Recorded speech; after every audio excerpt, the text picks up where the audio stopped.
Alors merci pour l'organisation de cette conférence. Je sais que ça, en effet, que ça n'a pas été facile, mais bon, comme vous êtes le Cercle Bayard, vous portez bien votre nom. Donc sans peur et sans reproche, je suis très heureux d'être ici dans cette métropole apaisée et très progressiste de Grenoble. Voilà, donc pour vous parler du thème qui va être celui de cette conférence de ce soir, qui est « Retrouver la France ». Alors forcément, quand on dit « retrouver la France », ça veut dire que la France a été perdue. Et donc, elle a été perdue, je dirais que c'est même plus que perdue, la France, en fait, a été détruite. Et elle a été détruite comment? C'est ce que je vais vous expliquer ce soir. Dans quel but? En fait, c'est une véritable guerre qui a été menée à la France. Et donc, pour commencer, je voudrais déjà vous donner un concept qui est très important et qui est central, justement, pour comprendre comment on a perdu la France. C'est le concept de guerre hors limite. Alors, qu'est-ce que c'est qu'une guerre hors limite? C'est un concept qui a été forgé, donc qui existe depuis très longtemps en réalité, mais qui a été forgé à la fin des années 90, notamment par des stratèges chinois. Et en fait, la guerre hors limite se distingue des autres formes de guerre parce que c'est une guerre dite de 5e génération. Alors, qu'est-ce que ça veut dire? Une guerre de 5e génération, c'est une guerre qui a pour caractéristique de se déployer sur un ensemble de terrains. C'est-à-dire, contrairement aux anciennes guerres qui mettaient face à face uniquement des armées, dans une logique militaire, donc c'est un peu ce qu'on voit en Ukraine, encore qu'il faudrait nuancer le propos, mais en fait on est dans une logique de guerre classique, avec des bombardements, des deux armées qui s'affrontent. En fait, une guerre hors limite, c'est une guerre qui se déploie, alors bien sûr dans le domaine militaire, mais c'est une toute petite partie, qui se déploie sur le domaine du droit, de l'économie, de la santé, de l'information, de la culture. C'est une guerre multivectorielle, c'est-à-dire sur un ensemble de fronts. Et une des autres caractéristiques de cette guerre, c'est d'être une guerre qui ne fait pas la distinction entre les civils et les militaires. Donc ça, c'est très important de le comprendre. Et par exemple, l'exemple de ça, vous voyez par exemple que quand, par exemple, les États-Unis attaquent l'Irak, eh bien, ou font des sanctions, comme là actuellement contre la Russie, eh bien, les civils sont également touchés. Donc, c'est-à-dire, ce sont des guerres qui touchent aussi les civils. Les civils sont partie prenante. Et quand on parle de guerre de l'information ou de guerre psychologique, on voit bien que le cerveau des civils devient aussi un enjeu de cette guerre. Donc ça, c'est très important. Et pourquoi je vous parle de ça? Parce que quand on parle de ces sujets, il y a des gens qui vont vous dire eh ben écoutez, moi ça ne me concerne pas. Mais quand on recadre les choses dans le cadre d'une guerre hors limite, on comprend que en fait une guerre hors limite concerne tout le monde. C'est-à-dire qu'on ne peut pas rester sur le banc de touche. Donc ça, c'est très important de le comprendre. Et donc le problème qu'on a aujourd'hui, et c'est pour ça que je fais le travail que je fais et que j'interviens avec ces ensembles de conférences, c'est que la plupart des gens n'ont pas conscience de l'existence de cette guerre. Et ça, c'est intéressant de noter que c'est une des caractéristiques de la guerre. C'est-à-dire que vous êtes en état de guerre, mais vous ne le savez pas. L'ennemi vous attaque, mais vous n'en avez pas conscience. Et donc, comme vous n'en avez pas conscience, vous ne pouvez pas riposter. Et vous constatez peut-être autour de vous qu'il y a beaucoup de gens qui sont dans le déni de la réalité de cette guerre. Et ça, c'est la première difficulté.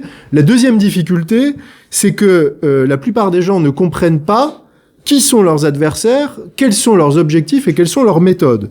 Donc c'est justement ce que je vais essayer de vous expliquer ce soir à travers différentes parties. Donc dans la première partie, je reviendrai spécifiquement sur les acteurs de cette guerre, la structure du pouvoir et leurs moyens d'action. Dans la deuxième partie, je parlerai de la dimension spirituelle de cette guerre, qui est quelque chose d'absolument essentiel et qui est très mal compris aujourd'hui, et je vous expliquerai pourquoi. Et puis dans la troisième partie, je vous donnerai à la fois des raisons d'espérer, montrer comment cette guerre qui est mondiale, en fait, implique d'autres pays dans le monde, et qu'est-ce que vous pouvez faire concrètement, réunis ici ce soir, pour résister. Alors, pour commencer sur la première partie, il y a une question que je pose toujours, c'est qui détient le pouvoir en France ? Alors, quand je dis ça à des gens qui sont pas forcément très éveillés, ils me répondent « Ah bah, c'est Emmanuel Macron ».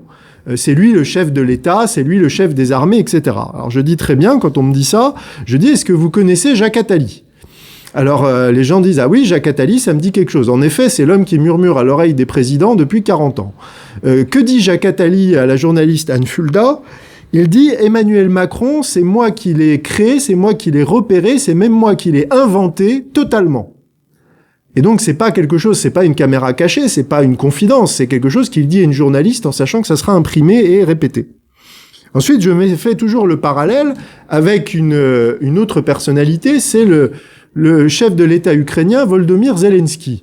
À son sujet, il y a un oligarque qui s'appelle Ihor Kolomoïski, qui est chyprino-israélo-ukrainien, un milliardaire, qui dit en 2019 au Times, donc le Times, c'est pas encore non plus un obscur blog complotiste, il dit au Times, Zelensky est ma marionnette et je suis le marionnettiste. Donc là encore, on voit qu'il y a toujours cette idée de gens qui tirent les ficelles. Et je terminerai cette partie en disant, il y a ces témoignages, il y a Klaus Schwab. Klaus Schwab, donc vous connaissez, c'est le président du Forum économique mondial de Davos, qui dit en 2017, devant donc à la Kennedy School de Harvard, qui est un peu le Sciences Po international, il dit devant une assemblée d'étudiants, avec mes Young Leaders, donc les Young Leaders, ce sont des programmes de formation de l'élite, entre guillemets, nous avons pénétré les gouvernements de la planète. Et donc, il égrène ensuite en disant Macron, c'était nous, Trudeau, c'est nous, Merkel, c'était nous, etc. On a fait du bon boulot. Donc, pourquoi je cite ces trois exemples? C'est parce que ça permet de montrer il pourrait exister des réseaux de pouvoir parallèles, c'est-à-dire des réseaux de pouvoir qui ont suffisamment confiance en eux-mêmes pour dire devant un auditoire public que ce sont eux qui tirent les ficelles derrière les différents chefs d'État ou en tout cas diverses institutions. Donc, pour avancer un petit peu, quel est ce pouvoir parallèle? Alors là, je suis obligé de faire un saut pour réduire la durée de la conférence, parce que ça pourrait être une conférence en tant que telle. En fait, quand on travaille sur ces sujets-là, on se rend compte qu'il y a une hiérarchie du pouvoir parallèle et que cette hiérarchie du pouvoir, elle provient fondamentalement de grandes dynasties. En fait, des dynasties, donc je pourrais en citer quelques-unes. Il y a les Rothschild, qui est bien connu. Donc, et je rappelle d'ailleurs à ce sujet que Emmanuel Macron disait David de Rothschild est au courant de mon engagement, je suis son hedge, sa couverture. Un hedge, c'est un terme technique en finance. Il y a la dynastie Rockefeller. Il y a les Warburg qui sont des banquiers, il y a les Wallenberg, il y avait aussi les Saoud. Alors quand je disais ça, j'ai fait quelques conférences au début et les gens me disaient mais ça c'est du complotisme, etc. Alors je me suis dit il faut que je trouve une citation à donner en conférence. J'en ai trouvé une de David Rockefeller. David Rockefeller qui disait certes, je cite, « Certains pensent même que nous faisons partie d'une cabale secrète travaillant contre les meilleurs intérêts des États-Unis, nous qualifiant, ma famille et moi, d'internationalistes et conspirant avec d'autres dans le monde pour construire une structure politique et économique mondiale plus intégrée, un gouvernement mondial si vous voulez. Si c'est l'accusation, j'en suis coupable et j'en suis fier. » Donc ça, c'est une citation de David Rockefeller. Donc tout ça pour camper un peu le décor, c'est-à-dire qu'il y a en fait un pouvoir parallèle qui a le contrôle, et ce pouvoir, il vient essentiellement du monde de la finance et du monde de l'économie. Alors il y a notamment un élément important, par exemple la dynastie des Rockefeller, c'est une dynastie pétrolière, et c'est le chemin de fer, c'est le charbon, etc. Les Rothschild, c'est plutôt la banque, et notamment la banque via les banques centrales. Et par exemple, les banques centrales sont un instrument de pouvoir absolument colossal, c'est une invention notamment de la famille Rothschild. Ça consiste à quoi? Ça consiste à faire en sorte que l'augmentation de la masse monétaire, eh bien, soit contrôlée par des intérêts privés, ne puisse se faire que par l'endettement. C'est-à-dire que c'est un double mécanisme, et par exemple en France, ça a été mis en place avec la loi du 3 janvier 1973, donc la loi dite Pompidou-Giscard, Pompidou qui était d'ailleurs un ancien de Rothschild. Donc on a ce mécanisme. Aux États-Unis, ça date de 1913 avec la création de la Fed, et d'ailleurs je répète assez souvent que, et peu de gens le savent, et moi-même qui ai fait de longues années d'études d'économie, on me l'avait jamais expliqué, il faut savoir que le dollar est une monnaie privée. C'est-à-dire que la Fed, contrairement à ce que le nom semble indiquer, n'est pas un organisme d'État, c'est une entreprise privée, enfin une structure privée qui est détenue par des actionnaires qui ont des parts dans la Fed, et la Fed émet de l'argent et qu'elle prête ensuite au Trésor américain. Donc ça, c'est quand même un mécanisme qui est extrêmement important de le comprendre, et ça peut être aisément vérifié. C'est pas, vous pouvez aller vérifier par vous-même ce que je suis en train de vous dire. Donc en fait, on voit qu'il y a ces grandes dynasties, et à bien des égards, ces dynasties se sont substituées aux grandes dynasties régnantes qui existaient autrefois, c'est-à-dire les familles princières. Par exemple, près d'ici, il y avait la maison de Savoie. En France, il y avait le roi de France. Il y avait les grandes familles en Allemagne, etc., les Saxe-Cobourg, etc. Voilà. Donc, en fait, ils se sont substitués à ces grandes familles. Mais il y a quand même quelque chose qui est très important de souligner. Il y a une nouveauté. C'est-à-dire que le pouvoir de ces nouvelles dynasties financières, économiques, industrielles est un pouvoir qui cherche à demeurer caché. Et ça, c'est très important de le souligner, parce que autrefois, toute personne qui avait du pouvoir, de l'Antiquité la plus ancienne jusqu'à, on va dire, la Révolution française, ou en tout cas l'ère moderne, les gens qui ont du pouvoir veulent que ça se sache. Quand vous rentrez, par exemple, sur les terres de la maison de Savoie, vous saviez que le patron, c'était le duc de Savoie. Quand vous alliez en Lorraine, vous saviez que le chef, c'était le duc de Lorraine. Sur les terres du roi de France, c'était le roi de France. Quand on allait faire les grandes découvertes à l'époque de la Renaissance, on plantait le drapeau pour dire « ce territoire nous appartient, c'est telle autorité, telle loi, etc. » Et aujourd'hui, ce n'est pas le cas. Ce n'est pas le cas. Vous n'avez pas un drapeau Rockefeller qui flotte sur les États-Unis ou un drapeau Rothschild, par exemple, sur la France ou sur une partie de l'Europe. Parce que, justement, ce pouvoir veut rester caché. Et pour vous dire à quel point il cherche à rester caché, il paye des sommes absolument considérables pour que les informations que je suis en train de vous donner ce soir ne soient pas diffusées. C'est-à-dire que les médias vont ne surtout pas parler de ça. Par exemple, je vous ai parlé de la Fed. Combien d'Américains, jusqu'à récemment, parce que ça s'est diffusé par des canaux alternatifs, mais les Américains étaient dans l'ignorance que leur monnaie, le dollar, appartenait en fait à des structures privées. Aujourd'hui, ça se diffuse, mais pendant des années, ça a été caché. Et ça a été caché parce que les médias sont contrôlés, parce que il y a même aujourd'hui des fact-checkers qui sont payés pour dire que ce que je suis en train de vous dire, c'est du complotisme de bas étage. Si on mentionne les Rothschild ou George Soros, on est forcément antisémite, etc. Donc il y a des gens qui sont payés pour justement cacher ce pouvoir. Alors pourquoi ? Parce qu'il y a une raison. Une raison, elle est très simple, c'est-à-dire que l'histoire a appris à ces dynasties, justement en comparaison avec les anciennes dynasties, que tout pouvoir qui est visible est un pouvoir qui peut être contesté. Quand il y a eu la Révolution française, tout le monde savait que le roi de France était à Versailles, habitait à Versailles, on a pu aller le chercher. Aujourd'hui, et on peut lui demander des comptes, on peut l'emprisonner. On peut concentrer par des campagnes médiatiques de calomnie, etc., la colère du peuple contre cette personne. Et donc vous comprenez qu'un pouvoir qui est caché, c'est un pouvoir qui est protégé. C'est le vieil adage populaire, vivons heureux, vivons cachés.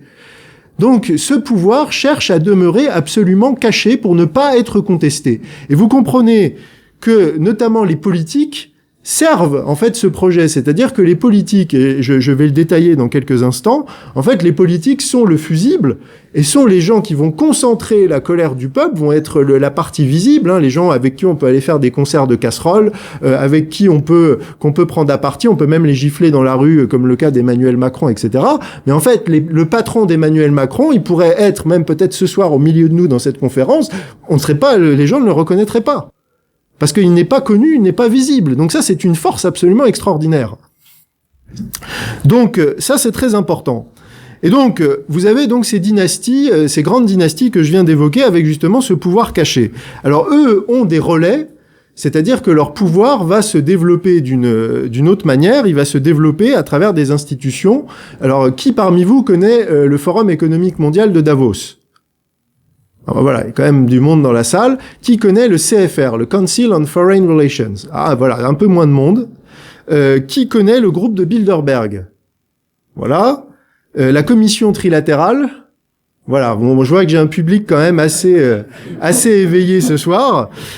Donc vous voyez, voilà, donc ça, ce sont en fait les réseaux de pouvoir, ce sont les gens qui sont en fait où la feuille de route politique va être élaborée et les dirigeants politiques, en fait, ils vont faire l'interface entre ces grandes dynasties qui sont réunies. Alors, et on parle du comité des 300, on parle de choses comme ça qui sont vraiment tout au sommet de la pyramide. Et après, il va y avoir cette interface qui est le CFR, le Forum économique mondial, etc. Et donc ensuite, ça va être la première étape. Et ensuite, ça va être retransmis à des institutions supranationales, donc type UE, OMS, OMC, etc. Et donc, en fait, vous comprendrez que la logique qui préside, en fait, à ces décisions, il va y en avoir deux. C'est-à-dire que vous allez avoir une centralisation et une supranationalisation. C'est-à-dire que le pouvoir va être concentré dans des institutions qui dépassent les cadres des États souverains. Et donc ça, on a de nombreux exemples actuellement. Par exemple, je pense que la plupart d'entre vous savent qu'il y a quelque chose qui est en train d'être discuté en ce moment qui s'appelle le RSI. C'est le Règlement sanitaire international qui est discuté depuis le mois de mai. Qu'est-ce que c'est que le RSI ? Ça donne la possibilité à l'OMS, en cas de prochaine crise sanitaire, de gérer en fait la politique sanitaire des États. C'est-à-dire que la souveraineté sanitaire des États va passer à l'OMS en cas de crise. Avec l'astuce qui est absolument incroyable, c'est que c'est l'OMS qui déclare quand il y a une crise sanitaire. C'est-à-dire que c'est elle-même qui va définir quand est-ce qu'elle va se donner les pleins pouvoirs. Vous avez dans le domaine financier une logique à peu près similaire avec les CBDC, c'est-à-dire les monnaies numériques. Les monnaies numériques, on va court-circuiter les banques centrales, les banques de détail. On va avoir les banques centrales, comme par exemple la BCE, qui vont émettre ces monnaies numériques. Il y a eu Christine Lagarde qui a été piégée il y a quelques mois, je crois que c'était il y a quelques mois, qui a dit que ça commençait à être mis en place en octobre 2023. Donc vous voyez, on est dans cette idée-là, et les CBDC, ces monnaies numériques, vont avoir notamment un attrait pour ce mondialisme et ce système parallèle, c'est que ça va permettre, par exemple, de programmer la monnaie. C'est-à-dire que, par exemple, on vous donnera de l'argent, mais cet argent, vous aurez, par exemple, sur votre salaire, 300 € qui sera dédié uniquement à l'alimentation, ou 150 € à l'essence. Les monnaies pourront être programmées. C'est-à-dire que aujourd'hui, une monnaie, elle ne peut pas être programmée. 1 euro, c'est 1 euro. Mais là, on va pouvoir programmer. Ça sera une capacité technique qui existera avec ces monnaies numériques. Et puis, pour terminer sur ça, vous avez peut-être vu aussi de l'OMS et de l'ONU, ils sont en train d'imposer en ce moment, à l'échelle mondiale, la sexualisation des enfants. Ça, c'est un projet, donc on voit les documents, ce ne sont pas des choses que j'invente, vous pouvez les vérifier aussi par vous-même. Vous avez l'OMS et l'ONU qui ont une feuille de route, donc on explique par exemple de 0 à 4 ans, on va expliquer la masturbation aux enfants, et expliquer pourquoi il faut qu'ils apprennent à toucher leur corps, etc. De 8 à 11 ans, on va leur expliquer la sodomie, on va leur expliquer que la prostitution c'est tout à fait banal, etc. Donc ça, ce sont des choses qui sont en train d'être développées par l'OMS, par l'ONU, qui sont en train d'être appliquées dans le monde entier à tous les systèmes éducatifs, ça c'est aux États-Unis, en Angleterre, en Allemagne, et là c'est en train de venir en France, et c'est notamment en train de venir à la rentrée. Moi j'ai quelqu'un qui m'a dit il y a 2 jours que apparemment il y a des circulaires qui commencent à arriver pour la rentrée prochaine pour relayer ce programme-là et même multiplier les heures d'éducation sexuelle qui vont être dévolues aux enfants, parce qu'ils trouvent que ça va pas encore assez loin. Donc ça c'est en train d'arriver. Donc c'est vraiment un projet transnational qui est en train de s'imposer selon les différents pays. Et ce que je vous disais sur la sexualité, moi je connais quelqu'un qui travaille dans une école en Allemagne qui m'a dit exactement la même chose. C'est-à-dire qu'en Allemagne aussi, ce projet se met en place avec les mêmes directives, les mêmes circulaires, etc.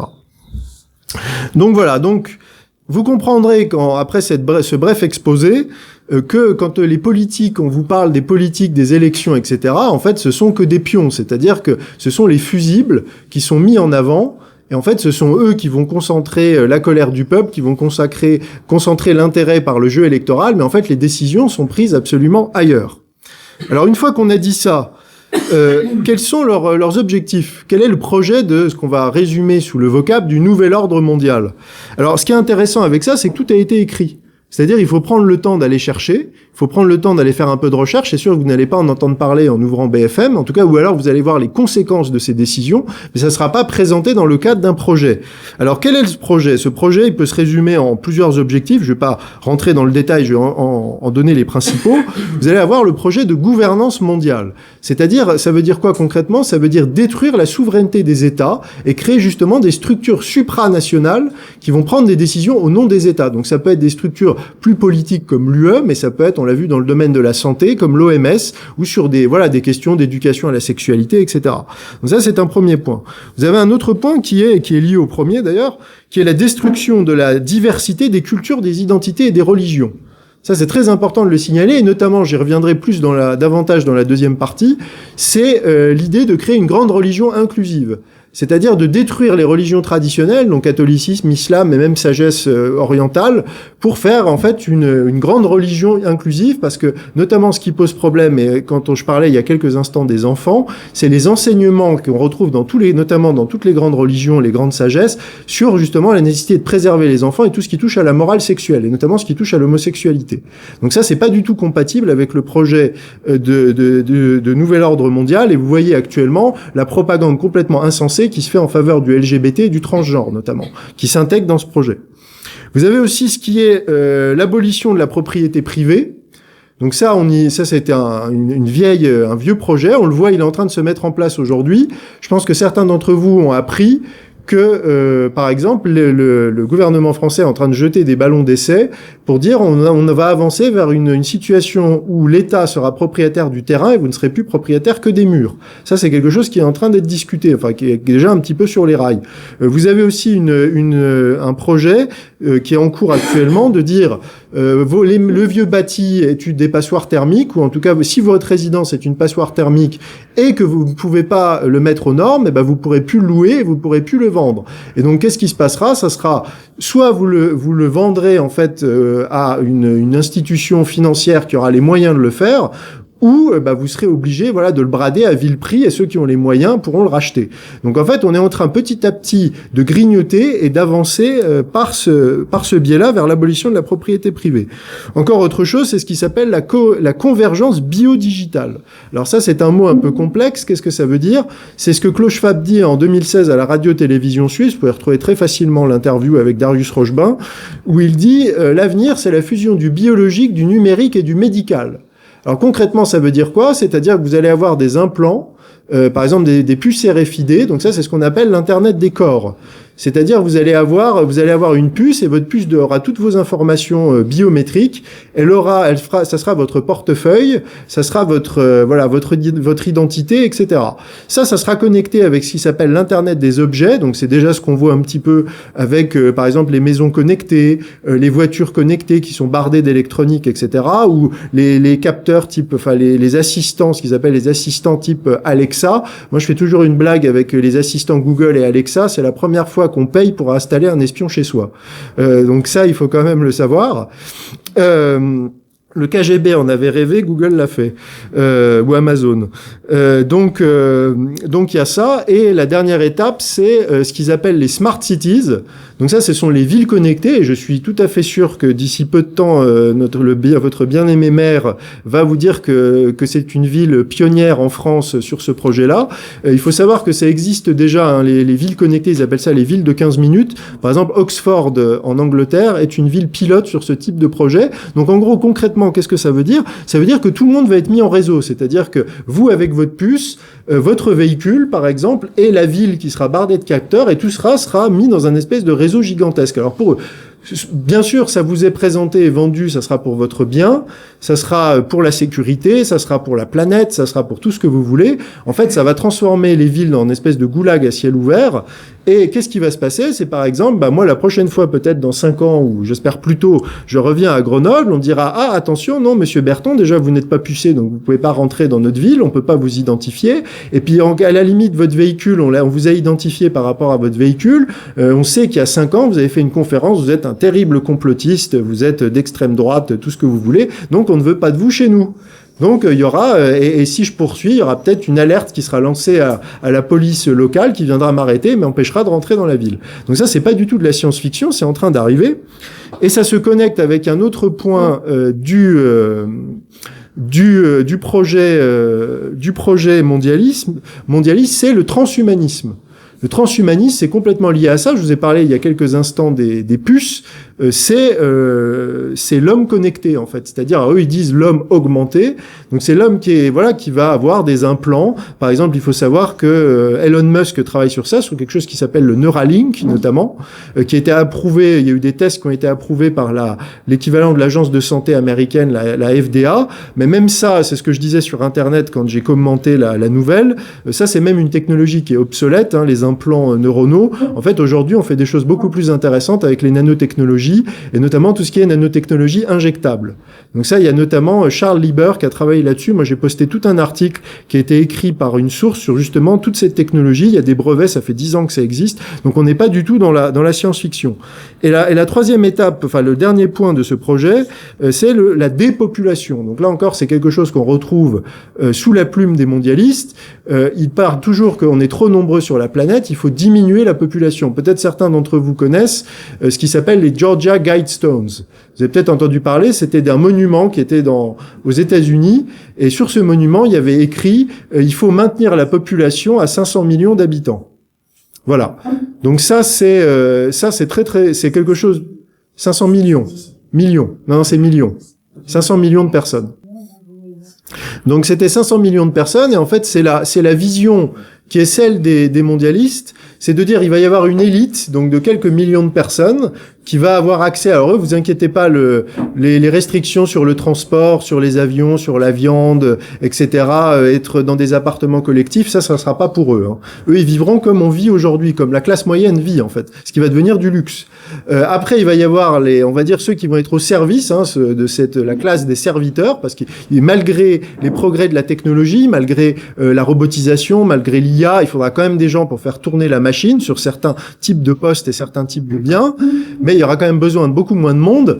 Et à la fin, il y aura ce projet, ok, et qu'est-ce qu'on va faire des restants? C'est-à-dire, c'est ceux qu'ils appellent les indésirables ou les inutiles. Et d'ailleurs, quelqu'un comme Laurent Alexandre disait dans une interview, vous pouvez retrouver, je crois que c'était à Polytechnique, il disait, mais qu'est-ce qu'on va pouvoir bien faire de tous ces gens qui refuseront d'être augmentés, qui seront plus compétitifs dans le monde de demain? Donc vous voyez, il y a toute une cohérence, en fait, ce que j'ai essayé de vous montrer là en quelques minutes, c'est la cohérence du projet, c'est-à-dire le projet de gouvernance mondiale, on peut avoir imposé un projet politique à l'ensemble du monde, on le met en place en détruisant tout ce qui peut faire obstacle, toutes les cellules de souveraineté, y compris la propriété privée, y compris la famille, on met tout le monde en réseau. Et on arrive avec le transhumanisme, on vend ça, on est dans l'homme connecté, donc avec ce projet justement d'internet des corps. Et puis ceux qui veulent pas participer à ça, ils deviennent inutiles. Voilà. Et donc il faut trouver un moyen ou un autre de gérer ce problème. Donc ça c'est une réalité. Et moi tout ce que je vous dis là peut être vraiment aisément vérifié. Il y a des brevets, il y a des choses qui sont déjà mises en place, qui sont déjà dans l'actualité. Ce qui est absolument terrible, c'est que bien sûr les plupart des médias ne vous en parlent pas, alors que c'est en train d'être mis en place sous nos yeux. Bien sûr, et ce qui est encore plus grave, c'est que les partis politiques n'en parlent pas, et y compris les partis d'opposition. C'est-à-dire qu'on devrait avoir un vrai contre-projet contre ce projet, et notamment tout ce qui touche aux villes connectées, etc. Donc, et les conséquences. Alors, on en parle un petit peu avec l'IA, des conséquences de l'IA sur le monde du travail, etc. Mais ça reste quelque chose d'annexe et c'est jamais remis dans ce projet global, mais vous comprendrez pourquoi, vu que les médias sont contrôlés et que les politiques, en fait, sont des pions, eh bien, en fait, ce projet-là n'arrive pas au public, et c'est à des gens comme moi ou d'autres, puisque je ne suis pas le seul à faire ce travail, à venir vous parler de ça à travers nos livres, à travers nos conférences et nos prises de parole dans les médias alternatifs. Donc, pour moi, c'est quelque chose de très important, et c'est très important de comprendre la cohérence et la globalité du projet qui est résumé sous le terme de nouvel ordre mondial. Et d'ailleurs, il faut savoir que c'est pas quelque chose qui date d'hier, puisque dès les années 90, vous pouvez retrouver assez facilement des vidéos avec George Bush père qui parle de ça, qui parle de la mise en place d'un nouvel ordre mondial. Donc c'est quelque chose qui remonte déjà au moins assumé publiquement à partir des années 90. Et donc pour terminer cette première partie, je vous parlerai des moyens qui sont utilisés par justement ceux que j'appelle les mondialistes pour mettre en place ce projet de nouvel ordre mondial. Alors, il y en a plusieurs, mais je vais me concentrer essentiellement sur 3, puisque c'est la boîte à outils. Une fois que vous avez ces 3 outils, en fait, vous êtes quand même bien armé pour décrypter et pour combattre. Alors, qu'est-ce qu'il y a comme moyen? Le premier moyen, c'est une formule que je répète assez souvent, c'est l'infiltration plutôt que l'invasion. C'est-à-dire, comme on va dire, ces nouveaux réseaux de pouvoir ont compris que le pouvoir devait être caché pour ne pas être contesté. Ils ont compris aussi que imposer son projet, l'imposer par la force et l'imposer par l'occupation visible, cela suscite une réaction. Quand les Allemands sont venus occuper la France, même les gens qui pouvaient être indifférents ou en tout cas n'étaient pas très résistants dans l'âme ne pouvaient pas nier la réalité d'une occupation et donc comprendre aussi la légitimité d'une résistance. Quand c'est une infiltration et que cette infiltration est diffuse, la réaction de défense est beaucoup plus difficile. Notamment parce que beaucoup de gens, c'est ce qui s'appelle le déni plausible, c'est plus facile de nier la réalité de cette infiltration. Et pourtant, elle est réelle. Je vais vous donner un exemple. On a la chance en France d'avoir quelqu'un d'extraordinaire qui s'appelle Gregor Pupinck, qui a rédigé le rapport Pupinck, qui traite de l'infiltration de la Cour européenne des droits de l'homme par George Soros, qui est un grand spécialiste de l'infiltration. Qu'est-ce qu'a fait George Soros pour prendre le contrôle de la Cour européenne des droits de l'homme, qui, je rappelle, dit la jurisprudence sur à peu près, dans l'Union européenne, sur à peu près 300-400 millions de personnes. Mais il a fait quelque chose de très simple. Il s'est déjà assuré que à la Cour, ce ne sont pas forcément des magistrats professionnels qui vont être nommés, mais par exemple des dirigeants, des directeurs d'ONG. Qu'est-ce qu'a fait Soros? Il a créé des ONG un peu partout en Europe, notamment en Europe de l'Est, et il s'est débrouillé pour que des dirigeants d'ONG à sa botte soient nommés à la CEDH. Ce qui fait qu'avec un investissement très ciblé, très stratégique, c'est très habile, il parvient à contrôler la jurisprudence de l'Union européenne avec des juges Soros. On sait qu'il y en a à peu près une vingtaine sur je crois qu'il y a 35 ou 36 magistrats à la Cour, à peu près. Donc ça lui donne au moins une minorité de blocage, voire de contrôle. Donc ça, c'est très important. Et donc, par exemple, un exemple encore très concret, c'est que George Soros finance également, et ça on le sait, beaucoup d'associations d'aide à l'émigration, etc. Donc ça fait qu'il finance les flux d'entrée, et quand il y a des pays qui veulent expulser, par exemple, les migrants en situation irrégulière ou qui commettraient des crimes, parfois l'affaire remonte jusqu'à la CEDH, où on dit, non, on peut pas les expulser au nom des droits de l'homme, etc. Donc vous voyez que Soros contrôle la Cour, il contrôle les flux d'entrée, il contrôle les flux de sortie. Donc il a un contrôle, en fait, avec un investissement ciblé de l'ordre de, je sais pas, peut-être 10-20 millions d'euros. Il a fait la même chose aux États-Unis. Les États-Unis, vous savez que les fonctions de shérif, donc l'équivalent d'un commissaire pour simplifier, ou de procureur, sont des mandats électifs. Il a mis 40 millions de dollars sur la table pour financer les élections de ceux qu'aux États-Unis on appelle les juges Soros ou les shérifs Soros. Ce qui fait que quand en 2020 il y a les émeutes Black Lives Matter, il y a énormément de comtés où les shérifs restent l'arme au pied, laissent faire les émeutiers et où les procureurs ne poursuivent pas. Donc c'est ça la puissance du principe d'infiltration, c'est-à-dire que vous infiltrez le système, les gens ne s'identifient pas, vous n'avez pas bien sûr les procureurs qui vont dire « Ah non, moi je suis Soros, parti Soros ». Non, ils vont se présenter même sur l'étiquette de républicains, sous l'étiquette de patriotes, sous l'étiquette de progressistes. Ils vous diront jamais que ce sont des hommes de Soros. Mais en fait, donc ce travail-là, pourquoi il faut le faire? C'est un travail de renseignement, c'est un travail d'analyse des flux financiers, c'est un travail de cartographie des réseaux qui demande beaucoup de temps, et même une fois qu'il est fait, parfois difficile d'être cru et admis par les gens, parce que il faut comprendre justement cette logique de l'infiltration plutôt que l'invasion, et les réseaux qu'elle sert. Donc ça, c'est un premier point. Le deuxième point, c'est la méthode de l'ingénierie sociale. Alors, qu'est-ce que c'est l'ingénierie sociale? En France, là encore, on a une chance extraordinaire. On a quelqu'un qui s'appelle Lucien Cerise. Lucien Cerise, qui est un grand spécialiste de l'ingénierie sociale. Lucien Cerise dit que l'ingénierie sociale, c'est la modification furtive des attitudes et des comportements. C'est-à-dire qu'on va modifier vos représentations, vos attitudes, vos comportements, sans que vous en ayez conscience. Et moi, j'ai été amené à m'intéresser à ça, alors par un autre biais que Lucien Cerise, qui lui, c'est parti de la cybernétique. Moi, je suis parti de ma formation en économie, en découvrant une branche de l'économie que j'en avais jamais entendu parler durant mes études, qui est l'économie comportementale, behavioral economics.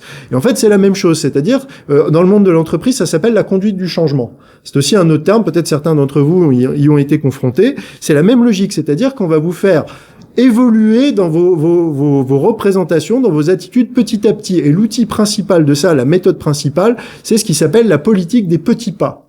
C'est-à-dire qu'on va vous faire avancer petit à petit. C'est le principe de l'homéopathie. On va vous donner des petites doses, et petite dose par petite dose, on va vous habituer. Et une fois qu'on aura franchi un seuil, on pourra passer à l'étape suivante.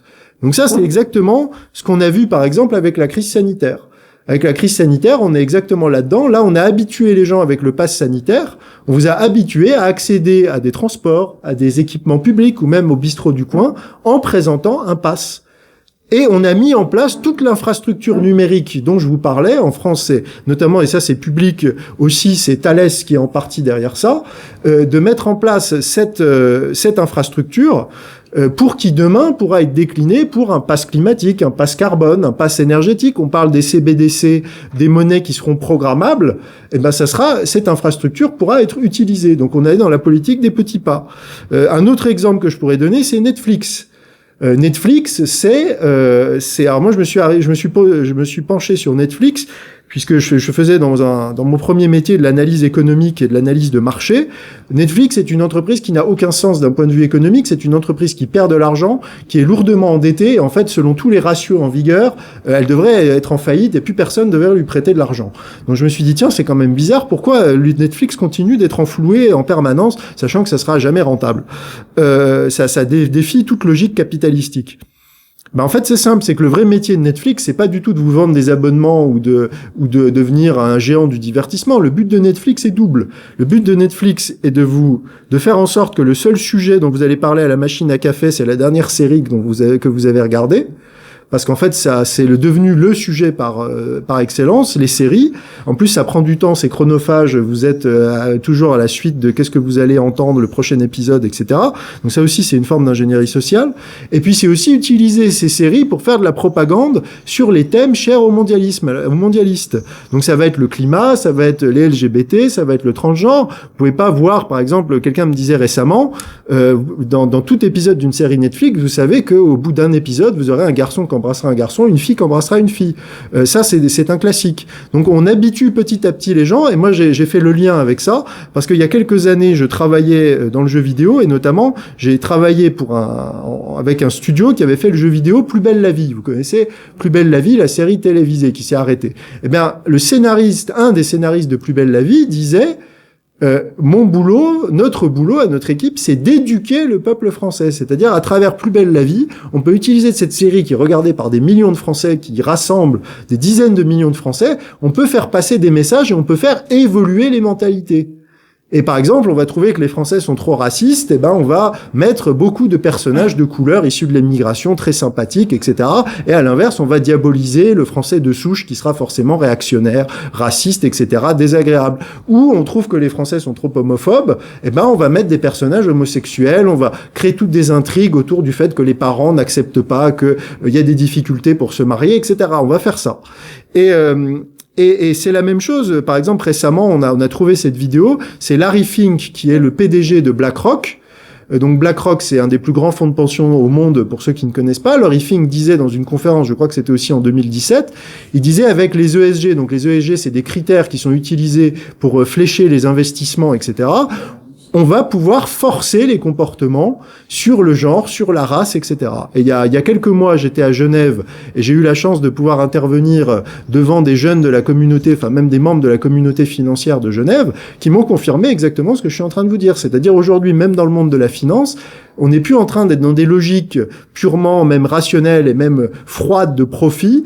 Il faut que vos investissements aident à l'inclusivité, à la diversité, à la planète par les ESG. Et si vous êtes un fonds de placement ou d'investissement et que vous ne voulez pas utiliser ces critères ESG, même pas pour des raisons politiques, juste parce que vous trouvez que les boîtes qui portent ces projets sont pas intéressantes, vous avez plutôt envie d'investir dans le pétrole ou investir dans des entreprises qui parlent pas du tout du LGBT, etc., et vous ne pouvez plus. Parce que vous ne satisfaisez plus les critères ESG qui viennent des plus grands fonds d'investissement de la planète. Et ça m'a été confirmé. Donc il faut comprendre que ça aussi, c'est de l'ingénierie sociale, à tous les niveaux.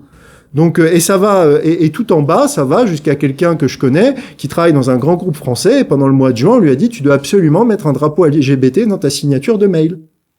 Voilà. Et lui était le seul de son unité de production à le refuser. Donc, notamment pour ses convictions religieuses. On y revient. Donc vous comprenez que ça se fait à différents niveaux, aussi bien au plus haut niveau de la finance dans les grandes places financières comme Genève, ça se fait aussi par le biais du divertissement et ça se fait aussi par des choses totalement anodines comme la signature de votre mail quand vous travaillez dans un grand groupe coté qui est soumis à ces indicateurs ESG. Voilà. Donc ça c'était le deuxième point. Le dernier point, c'est ce qui s'appelle une révolution de couleur ou de révolution colorée. Donc ça c'est un thème, enfin un outil qui est plus géopolitique. Qu'est-ce que c'est qu'une révolution de couleur? C'est un coup d'État mené par les services de renseignement, donc la plupart du temps la CIA, soyons clairs, sous couvert de révolution démocratique et populaire, de mouvement populaire et démocratique. Et ça sera vendu comme tel par un matraquage des médias de masse, de l'opinion publique. Donc vous verrez des braves étudiants qui viendront dire qu'ils se battent pour la liberté et renverser l'odieux dictateur, etc. Donc ça, c'est toujours la même méthode. Et alors ce qui est intéressant quand on a cette grille de lecture, c'est qu'en fait, on voit que c'est un modèle qui se répète dans l'histoire. Alors, je vais pas développer ça, mais il faut savoir que la Révolution française est à bien des égards une révolution de couleur.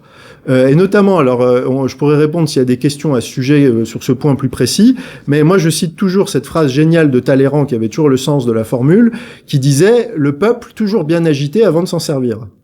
Donc c'est exactement le concept de la révolution de couleur, c'est un peu Orangina. La révolution bolchevique, c'est exactement la même chose.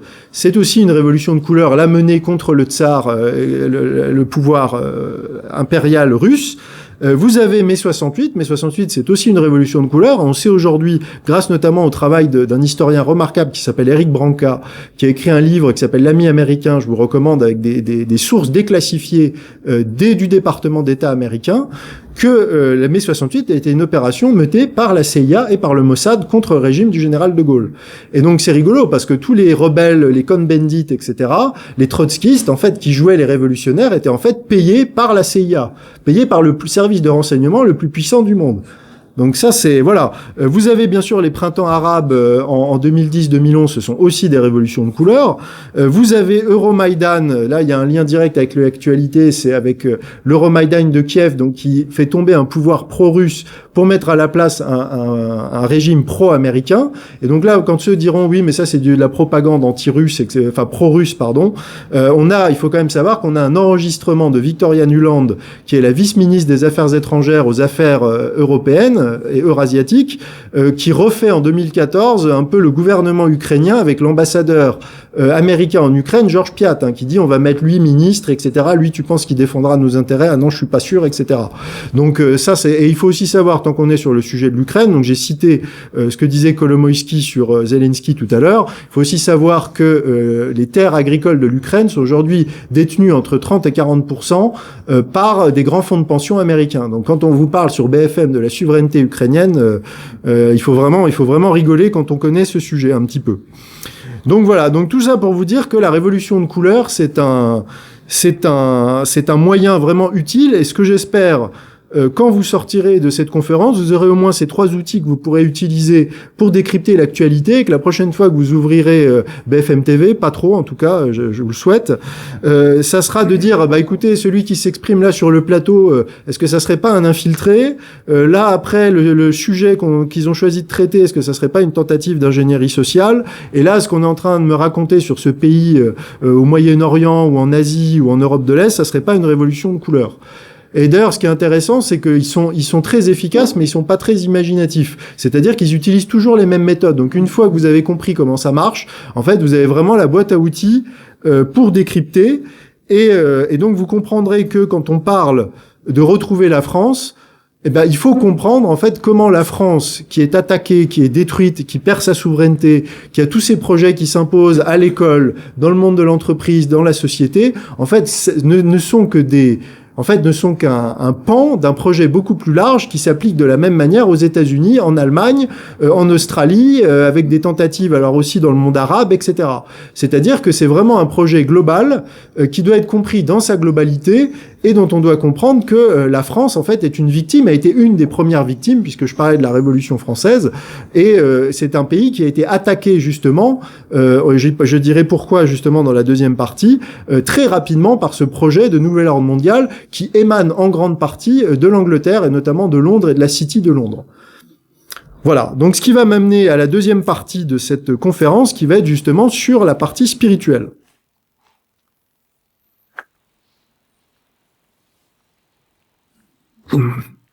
Alors, pourquoi je vous parle de ça dans une conférence qui s'appelle « Retrouver la France » et qui est a priori plutôt politique? Parce qu'il est très important de comprendre la dimension spirituelle du combat, et ça c'est une dimension aujourd'hui qui échappe à beaucoup de gens, et je pense que si vous ne l'avez pas, vous ne pouvez pas comprendre ce qui est en train de se jouer, et indépendamment du fait que vous soyez croyant. Ça c'est très important. Parce que ce que je vais vous donner comme éléments, ce sont des éléments objectifs qui ont à voir soit avec la théologie, soit avec la philosophie, et qui ont attrait également aux croyances de vos adversaires. C'est-à-dire que, comme je dis toujours, peu importe que vous n'y croyez pas, eux y croient. Et ils agissent en conséquence par rapport à leurs croyances. Donc, si vous voulez bien connaître votre ennemi, vous devez comprendre comment il pense. Et donc, ce qu'on pense, on pense aujourd'hui, en fait, c'est aussi le fruit du mondialisme, et c'est une forme d'ingénierie sociale, c'est qu'aujourd'hui, on baigne dans un bain spirituel par défaut, qui est celui du matérialisme. Alors, le terme technique en philosophie, c'est le naturalisme. Qu'est-ce que ça veut dire? Ça veut dire qu'il n'existe plus de surnaturel. Plus personne ne croit au surnaturel. En tout cas, très peu de gens. Beaucoup moins qu'avant. Qu'est-ce que ça veut dire concrètement? Ça veut dire, que les gens ne croient plus à l'âme, ne croient plus à l'éternité de l'âme, ils ne croient plus forcément donc à la vie de l'âme après la mort. Ils ne croient plus au diable, ils ne croient plus à Dieu, ils ne croient plus aux anges, aux démons, ils ne croient plus au paradis, ils ne croient plus en enfer. En gros, comment on voit l'homme, et ça, moi qui viens du monde de l'informatique, et je connais en fait ce qui est l'évangile de la Silicon Valley, c'est l'homme qui est comparé à une machine, en fait, à un tas de viande sur pattes, qui est une somme de 0 et de 1, de processus chimiques, électriques, biologiques, et en fait, et donc, une fois que vous avez dit ça, il y a un lien direct avec ce que je viens de vous dire dans le projet, parce que je vais vous donner plusieurs exemples. C'est si vous voyez l'homme comme une pure machine qui n'a pas d'âme, qui est juste quelque chose de matériel. Ça veut dire qu'il y a que cette vie sur Terre. Si vous croyez pas à la vie après la mort et à l'éternité de l'âme, il y a que cette vie sur Terre qui compte. S'il y a que cette vie sur Terre qui compte, vous allez comprendre pourquoi il y a cette obsession pour la cure de jouvence et pour essayer d'allonger la vie le plus longtemps possible. Parce qu'en fait, il y a que cette vie-là. Si vous êtes un chrétien, vous savez que la vie actuelle c'est qu'une préparation pour la vie d'après, la vie éternelle auprès de Dieu, si vous n'allez pas en enfer. Donc, vous avez un autre enjeu.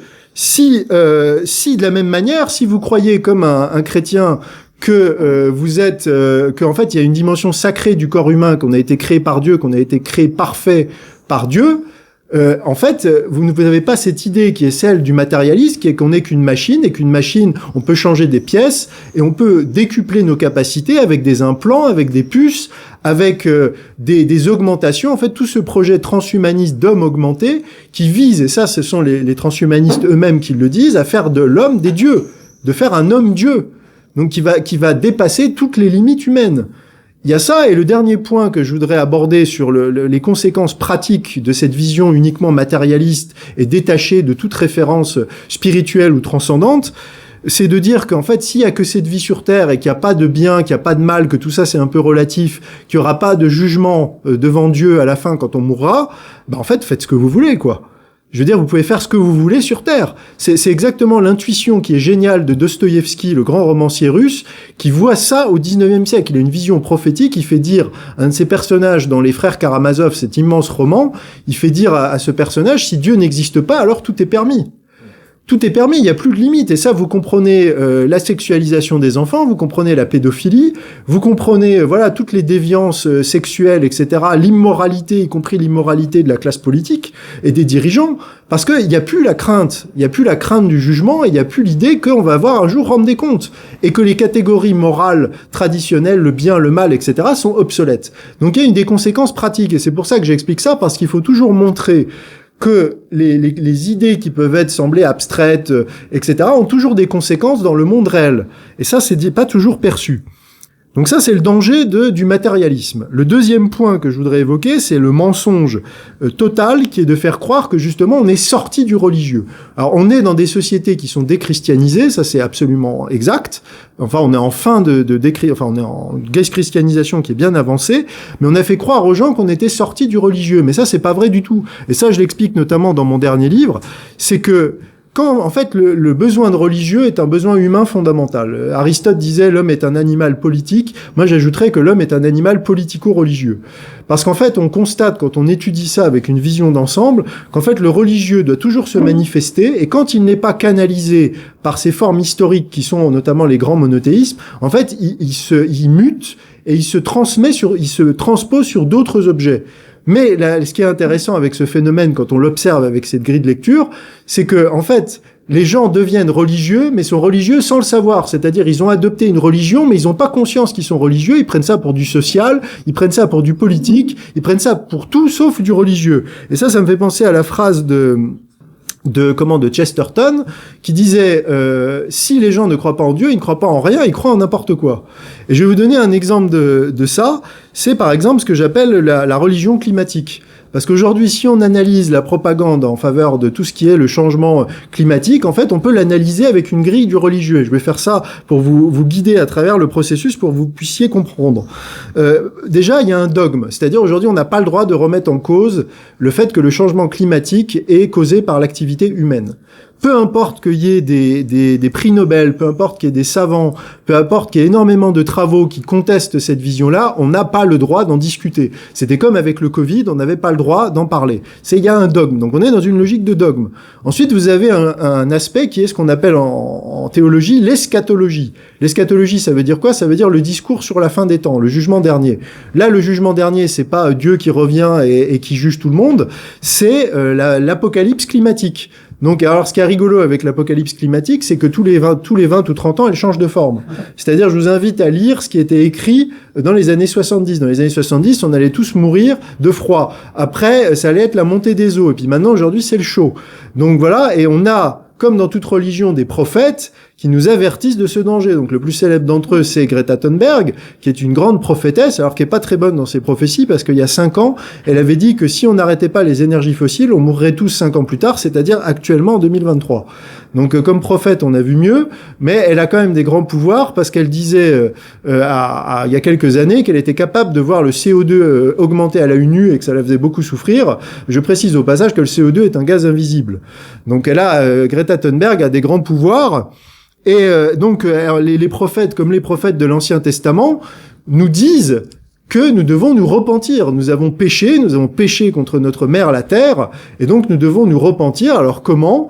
En réduisant notre bilan carbone, en nous déplaçant à vélo, en arrêtant de manger de la viande. On est dans ce qu'on retrouve dans toutes les religions, qui sont les rituels expiatoires.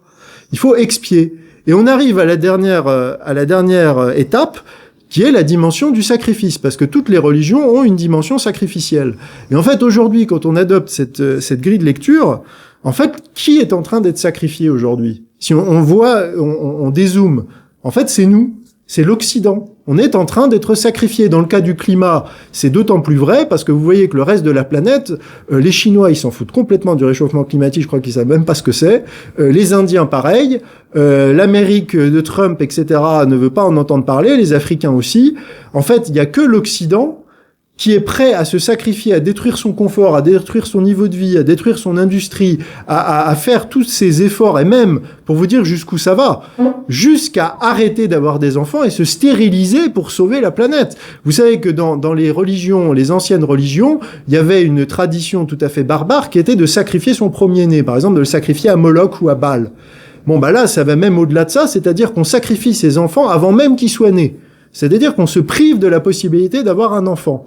Donc on est dans la logique sacrificielle. On a cette grille qui est absolument parfaite. Et moi, ce que je dis toujours, c'est réfléchissez bien à ça. Parce que même du temps de sa toute-puissance, l'Église catholique vous a jamais demandé de sacrifier vos enfants. Au contraire, elle vous dit soyez féconds et multipliez-vous. Jamais l'Église catholique, au Moyen-Âge, triomphant des cathédrales, vous a dit restez chez vous et ne sortez qu'à 1 kilomètre avec une attestation.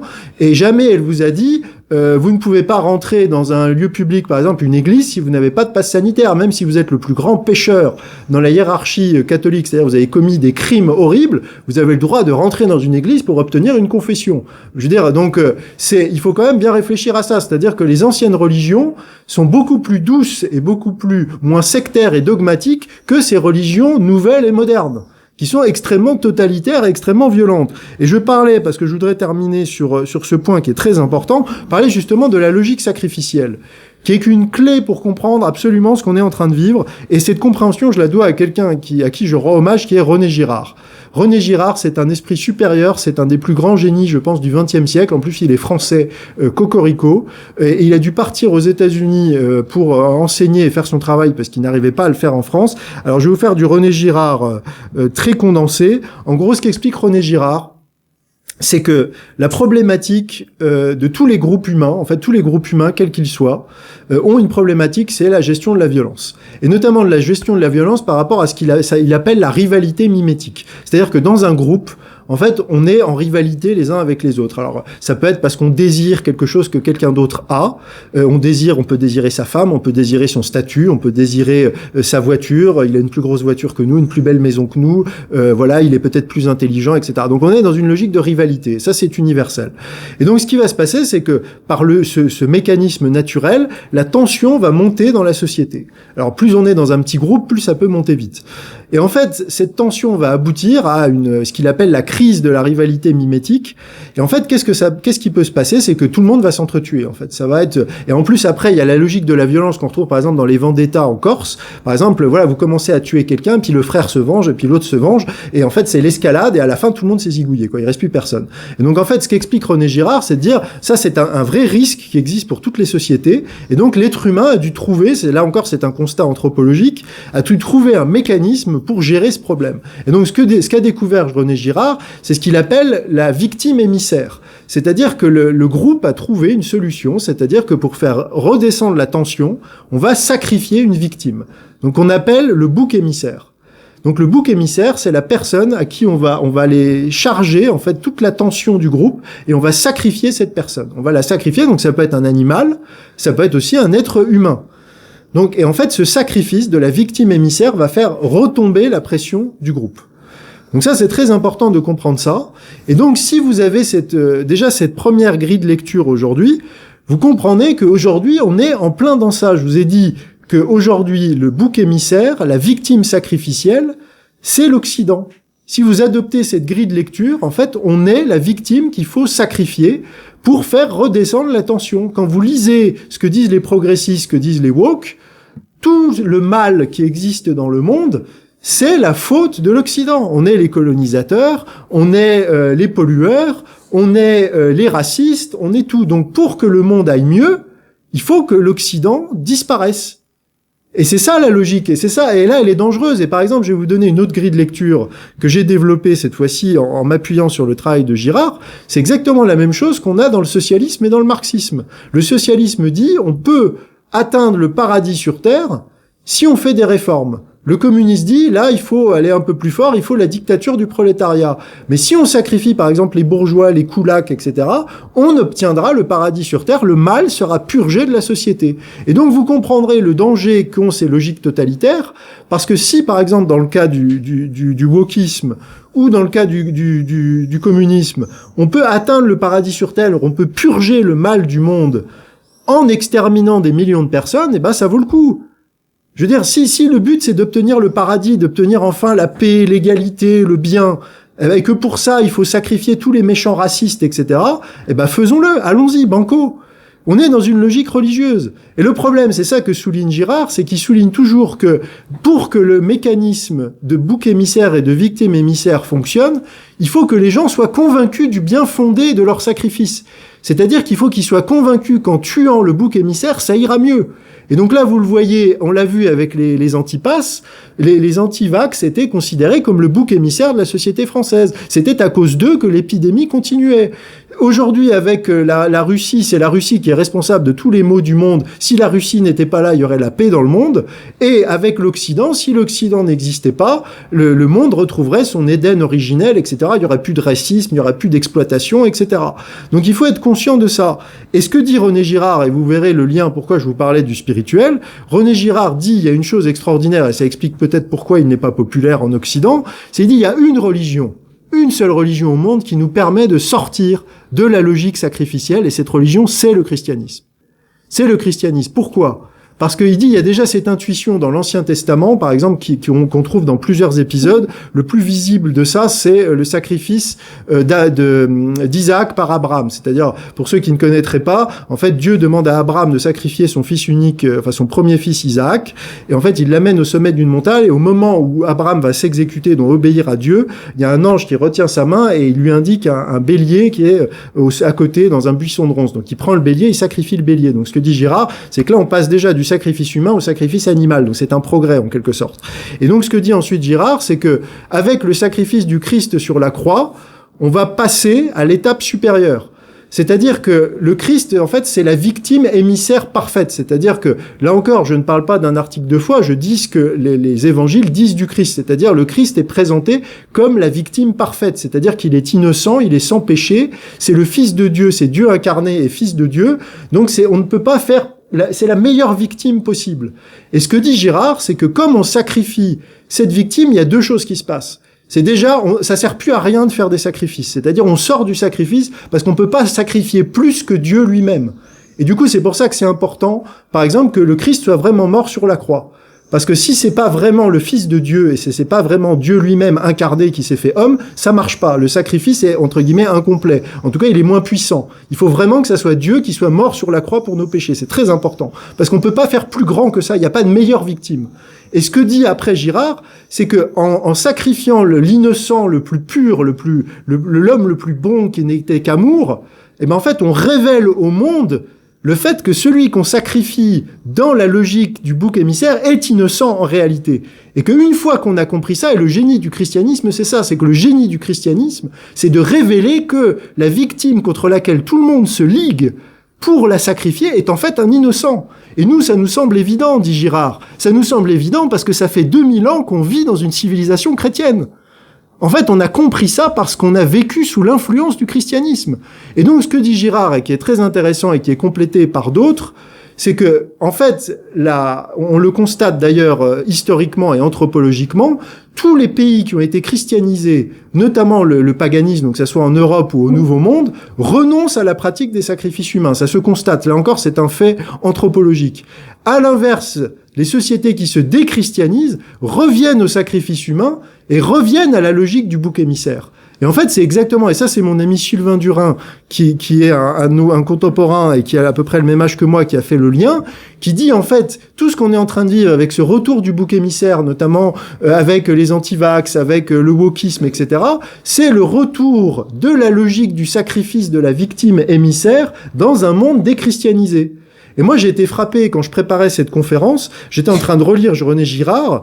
Et en fait, au même moment, dans l'actualité, il y avait une jeune fille de 13 ans qui avait été poussée au suicide par du harcèlement scolaire. Et en fait, ce qui m'a frappé en lisant l'article, c'était, je crois, un article du Figaro, qui détaillait, en fait, toutes les étapes qui ont conduit à son suicide. Je vous jure que le livre m'est tombé des mains parce que c'était exactement ce que j'étais en train de lire, que René Girard décrit dans le mécanisme de la foule qui se ligue pour sacrifier le bouc émissaire. Donc vous voyez, en fait, je voyais exactement les mêmes étapes. Donc vous voyez qu'il y a une clé pour comprendre. Moi, je ne peux que vous recommander de lire René Girard. Je le cite dans mes livres et je donne des références selon les différents essais. Mais c'est essentiel. Et cette logique du bouc émissaire, on ne peut pas la comprendre. On ne peut pas la comprendre pourquoi la France a été attaquée comme elle l'est. Parce que la France est un des boucs émissaires idéal, notamment parce que c'est ce pays qui est un pays absolument génial. Hein. Je veux dire, on va pas faire les chauvins. J'ai écrit Être français, l'être amasseur pour expliquer le génie français. C'était le pays qui était fille aînée de l'Église. C'est le pays qui est dévolu notamment à Marie. Il faut savoir que la France, c'est le royaume de Marie. On a le pays où il y a le plus eu d'apparitions mariales au monde. Donc si on est dans une logique absolument anti-chrétienne et anti-occidentale, le premier pays qu'il faut sacrifier et qu'il faut détruire, c'est la France. C'est la France. La France, c'est la clé de voûte de l'Occident au niveau spirituel, au niveau du génie créatif, au niveau de tout, au niveau de la civilisation. Moi, j'ai écrit un essai sur la civilisation française. Il faut détruire la civilisation française. Alors, ce qui m'amène justement au dernier point de cette deuxième partie, c'est quel est le principe derrière tout ça? Parce qu'il y a un principe spirituel. Et vous connaissez l'expression qu'on retrouve chez Baudelaire, c'est la plus grande ruse du diable, c'est de vous faire croire qu'il n'existe pas. Et justement, je vous parlais du matérialisme au début. Nos contemporains ne croient plus au diable.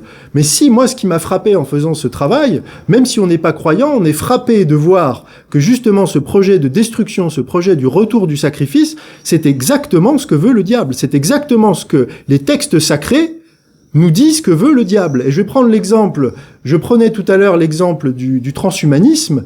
Le transhumanisme, c'est exactement ce qui est écrit dans la première page de la Genèse. La Genèse, c'est quoi? C'est Satan qui va tenter Adam et Ève et qui leur dit « Goûtez le fruit de la connaissance, vous deviendrez pareil et semblable aux dieux, vous deviendrez comme Dieu. » Et donc, ce qui est assez frappant, c'est que, en fait, de vouloir devenir l'homme-dieu, c'est une inversion totale du récit de la Genèse, et c'est ce que disent, quand vous lisez les textes de ceux qui sont vraiment des lucifériens assumés, on en trouve beaucoup au XIXe siècle, ils disent, en fait, le bon Dieu qu'on doit servir, c'est Lucifer, parce que Lucifer libère l'homme. En fait, Dieu nous a mis des chaînes, il nous a empêchés de réaliser tout notre potentiel, c'est un peu l'idée de Prométhée. En fait, le diable nous libère. Le diable va nous permettre de réaliser tout notre potentiel. Et donc ça, c'est ça ce qui est important. Je vous parlais tout à l'heure du mensonge. Le mensonge, on dit dans la théologie catholique que Satan est le prince du mensonge. C'est ce que dit Saint Jean. Il dit, parce que votre père est le prince du mensonge, il n'y a pas de vérité en lui. Donc, quand vous allumez les médias, vous allumez BFM, où c'est du mensonge à flux continu, est-ce que c'est pas l'action diabolique? Et ça, c'est comme je vous dis encore, là, c'est pas indépendamment du fait que vous soyez croyant ou non. Quand vous allumez, quand vous avez cet entretien en 2020 au Financial Times d'Emmanuel Macron, je pense que certains d'entre vous s'en souviennent. Emmanuel Macron dit la bête de l'événement est là et elle arrive. Mais là, on est dans un vocabulaire qui est incroyable. La bête de l'événement est là. La bête de l'événement, c'est ce dont parle l'Apocalypse. Il faut quand même le savoir. Et l'Apocalypse nous dit aussi, nous parle de la marque de la bête. La marque de la bête sans laquelle on ne pourra ni acheter ni vendre. Et tout le monde aura la marque de la bête et sur sa main et sur son front. Donc, quand on voit le pass sanitaire, quand on voit ce projet de puce d'implantation, est-ce qu'on n'est pas dans un projet mondialiste d'implantation de la marque de la bête? Et je terminerai sur ce point pour dire que ça peut être choquant peut-être pour certains qui sont loin de la religion, loin de ces considérations, mais ça c'est quelque chose qui est compris par beaucoup de gens dans le monde, et notamment je vais citer un passage incroyable d'un discours que le président Vladimir Poutine a prononcé en 2022, en septembre 2022. C'est moi, quand j'ai écouté ça, je suis tombé de ma chaise. Il dit, je cite, en parlant de l'Occident, « Un tel déni complet de l'homme, le renversement de la foi et des valeurs traditionnelles, la suppression des libertés, acquiert en Occident les traits d'une religion inversée, un satanisme pur et simple. » Moi, de ma connaissance, je n'ai jamais entendu un chef d'État à ce niveau-là désigner vraiment en disant l'Occident, c'est le royaume de Satan. Et quand vous parlez à des gens, que ce soit à des Américains, que ce soit à des gens du monde arabo-musulman, à des Africains, même des Asiatiques, car ils le disent pas exactement comme ça, tous ont cette conscience qu'aujourd'hui l'Occident est tombé, alors ils diront peut-être pas Satan, mais sous la coupe de forces maléfiques, de forces de mort, de forces de destruction, de forces de corruption, et de corruption dans le sens, parce que la corruption, et ça c'est aussi l'œuvre du diable, c'est de prendre ce qui est bon, ce qui est sain, et de le tordre, de le transformer en quelque chose de mauvais. Moi, il y a une expression en latin que j'aime bien qui est corruptio optimi pessima. Ça veut dire il n'y a rien de pire que la corruption de ce qu'il y a de meilleur. Et en fait, ce qu'on est en train de vivre en Occident, c'est ça, c'est la corruption de ce qu'il y a de meilleur, d'une des civilisations qui a été la plus brillante, que ce soit par l'Antiquité grecque, que ce soit par le monde chrétien, que ce soit par la Renaissance, que ce soit par nos progrès des sciences et des techniques. En fait, tout ça est en train de sombrer complètement. Et en fait, le reste du monde assiste à ça complètement sidéré. Et nous interpelle, nous dit, mais vous ne comprenez pas que le mal est en train de se déchaîner autour de vous, et vous laissez faire, vous ne le voyez même pas. Et ça, c'est même pas moi ou des croyants qui vous le disent, ce sont des observateurs extérieurs, par exemple des gens qui ont admiré la France, qui ont admiré notre civilisation, et qui nous disent, mais est-ce que vous avez conscience de ce que vous êtes devenus? Est-ce que vous avez conscience de l'abîme dans lequel vous êtes spirituel, moral, politique, dans lequel vous êtes en train d'être entraîné, et vous êtes entraîné sans finalement tant vous débattre que ça, sans trop résister que ça. Et donc moi, pour terminer cette partie, je cite toujours la phrase de saint Paul qui est extraordinaire, qui dit dans l'Épître aux Éphésiens, car nous ne luttons pas contre la chair et le sang, mais contre les principautés, contre les princes de ce monde, contre les esprits mauvais qui résident dans les lieux célestes. Et ça, c'est ce que je dis toujours à des gens qui sont politisés, même sans parler de partis politiques. Emmanuel Macron, Georges Soros, Klaus Schwab, etc. Tout ça, c'est la chair et le sang. Ce qu'il faut attaquer, c'est le principe spirituel qui est au-dessus de ces gens-là, qui les inspire, et ce principe-là, même dans une analyse purement objective, est un principe maléfique, satanique, clairement. Donc après vous avoir dit ça et vous avoir bien tous déprimé entre le nouvel ordre mondial et le règne de Satan sur l'Occident, vous inquiétez pas, on va arriver à des choses avec beaucoup plus d'espoir et à des choses très concrètes, parce que justement ça c'est un aspect aussi de l'ingénierie sociale et de la guerre hors limite, c'est de vous démoraliser et de vous faire croire à la fois que tout cela est inéluctable et qu'on ne peut rien faire. Et ça c'est aussi une tactique, c'est-à-dire qu'à la guerre, vous savez qu'il faut faire croire à l'adversaire qu'il n'a aucune chance de gagner. Donc ça c'est aussi de la ruse. Et d'ailleurs on me racontait cet après-midi que le chevalier Bayard avait notamment utilisé cette technique pour triompher des Espagnols. Donc voilà.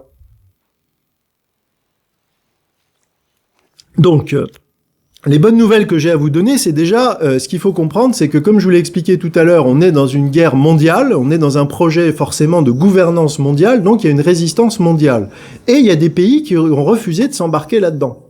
Les pays qui ont refusé de s'embarquer, c'est des pays notamment comme la Chine et la Russie, qui sont quand même deux grandes puissances, qui ont voulu conserver leur souveraineté. Alors, il y aura peut-être des questions après là-dessus, parce qu'il y a des nuances à apporter, mais en tout cas, dans le cadre de ma démonstration, il faut dire qu'il y a une volonté de ces deux pays de défendre leur souveraineté et ne pas accepter ce projet, on va dire pour simplifier encore anglo-américain, de nouvel ordre mondial.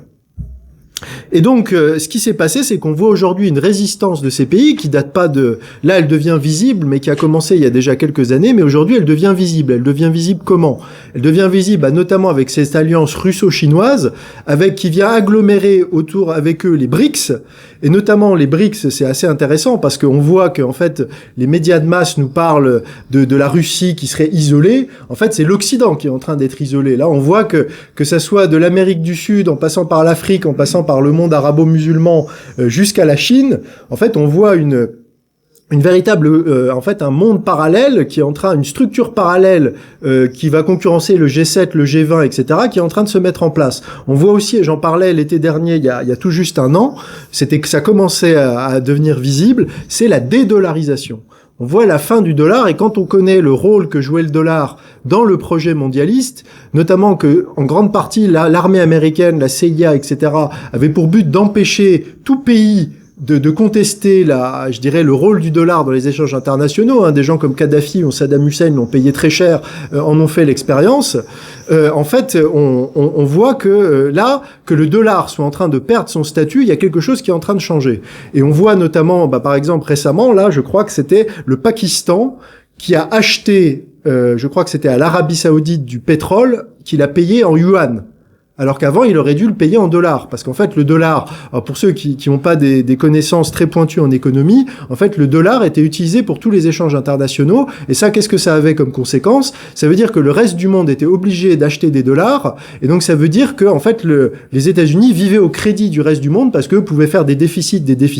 Et en fait, dans un équilibre économique classique, quand vous avez des déficits, la valeur de votre monnaie baisse. Mais là, la valeur de la monnaie ne baissait pas puisque les gens étaient obligés d'acheter des dollars pour acheter des matières premières, dont du pétrole notamment. Donc, ce qu'on appelle le pétrodollar. Donc en fait là, ce système est en train de tomber, et là, ce qui est en train de se passer, je peux pas faire Madame Irma, je sais pas combien de temps ça prendra, mais là, si on commence à arriver dans la dédollarisation, ce qui va se passer, ça va être l'effondrement financier américain, parce qu'ils pourront plus avoir leur déficit absolument gigantesque. Le reste du monde arrêtera de financer la dette américaine, de manière directe ou indirecte. Donc ça, c'est très important. Il y a ce qui se passe en Ukraine avec l'OTAN, parce qu'en fait, là, c'est vraiment l'OTAN. En fait, là, la Russie est en train de se battre en réalité contre l'OTAN. Et en fait, ils sont en train de résister et même d'infliger des défaites à l'OTAN avec même pas la mobilisation de toutes leurs forces armées, avec un pays qui subit des sanctions mais qui quand même reste dans une économie normale, qui est pas une économie de guerre, etc. Donc en fait, ils arrivent à soutenir toute la puissance de l'OTAN qui est en fait déployée par procuration en Ukraine. Et puis il y a aussi tout ce dont j'ai parlé un peu tout à l'heure, c'est le démantèlement de différentes filières de réseaux pédocriminels, etc. Ça fait pas les titres des journaux, mais il y a des choses qui se passent. Donc en fait, en coulisses, il y a des choses qui se passent. Il y a des choses qui se passent avec la Russie, la Chine. Il y a des choses qui se passent dans l'Amérique de Trump. J'en parle dans mon dernier livre parce que c'est un sujet que je connais bien. Vraiment beaucoup de choses qui se passent. Alors ça, vous allez me dire, c'est bien gentil, mais c'est ce qui se passe dans le reste du monde. La conférence de ce soir, c'était retrouver la France. Qu'est-ce qu'on peut faire, nous, en France? Alors avec la difficulté, il faut quand même bien le dire, qu'on est, comme je vous l'ai dit, un bastion mondialiste depuis vraiment longtemps. L'Europe en général, enfin l'Occident en général, est là où le mondialisme est très bien implanté. Alors, il y a plusieurs choses qu'on peut faire. La bonne nouvelle, c'est qu'il y a beaucoup de choses qu'on peut faire. Déjà, ce qu'on peut faire, c'est ce que vous avez fait ce soir.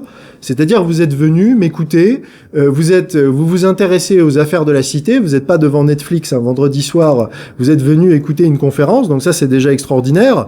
Sortir du virtuel, ça c'est très important, aller rencontrer les gens en direct, ne pas passer par le filtre, parce que c'est ce que je dis toujours, les hommes politiques ou les gens que vous voyez à la télévision, vous ne les connaissez pas, vous ne savez pas qui ils sont, vous ne savez pas quelles sont réellement leurs croyances, quelles sont réellement leurs allégeances, vous ne pouvez pas les interpeller, leur poser des questions en direct, donc c'est important d'avoir ce discours direct, et avant c'était le cas, c'est-à-dire avant quand les gens gens vivaient non pas dans des grandes villes ou dans des grandes structures, dans les petits villages ou même dans les petits bourgs, tout le monde se connaissait. Alors c'était le mauvais côté, c'est que tout le monde surveillait tout le monde, mais c'était une forme de contrôle social qui permettait de savoir à qui on avait affaire. Et même on savait que lui, il n'était pas d'une bonne famille parce que le cousin du grand-père avait fait ça il y a 60 ans, etc. Mais c'était une forme de, je dirais, de fact-checking réel des gens qu'on avait en face de soi. Donc ça, c'est quelque chose d'important d'être venu déjà et de venir voir d'autres conférenciers et d'avoir cette logique directe.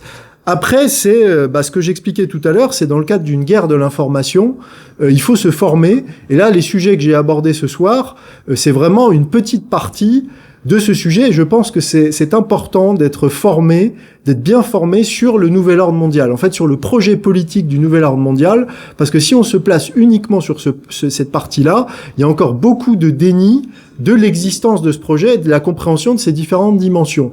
Et j'en parlais tout à l'heure à l'organisateur de cette conférence. Je trouve dommage qu'il y ait beaucoup dans des mouvements patriotes, souverainistes, résistants, etc., qu'il n'y ait pas au moins un socle de base, que tout le monde soit d'accord sur la réalité de ce projet de nouvel ordre mondial et qu'il soit connu par tous. Il faut que tout le monde soit formé. Et moi, ce que je constate, parce que je travaille beaucoup avec des gens à l'étranger, vous allez voir un patriote de Trump au fin fond du Kansas, tout ce que je viens de vous dire, là, il le sait.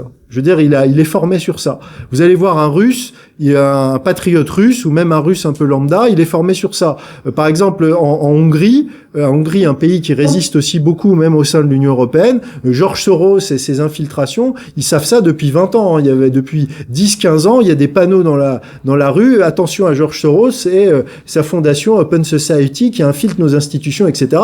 Et c'est financé par l'équivalent des républicains hongrois.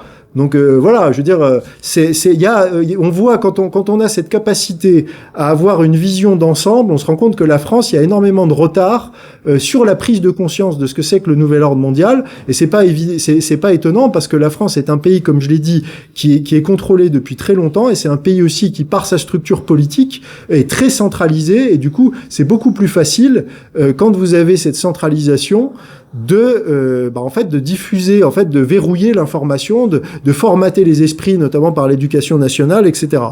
Donc ça, c'est très important. Moi, ce que j'espère vraiment, c'est que, notamment après cette conférence, vous aurez envie de creuser, alors avec mes livres, avec d'autres conférences, avec d'autres auteurs, mais que vous ayez vraiment envie de comprendre ce projet. Alors peut-être pas de devenir aussi spécialisé que je peux l'être, mais au moins, en tout cas, d'être capable, de défendre qu'est-ce que c'est, d'expliquer à d'autres, parce que c'est ça aussi, c'est que on est dans un combat asymétrique. C'est-à-dire qu'en face de nous, ils ont l'éducation nationale, ils ont le monde politique, ils ont les médias. Donc en fait, il faut faire ce que j'appelle la guérilla informationnelle. C'est-à-dire il faut être dans une logique virale. C'est-à-dire ça, c'est les réseaux sociaux le permettent, mais ça, vous voyez qu'on commence à avoir des risques de censure réels, parce que là, ça commence à atteindre un niveau de gens éveillés un peu trop important, donc il faut couper le truc.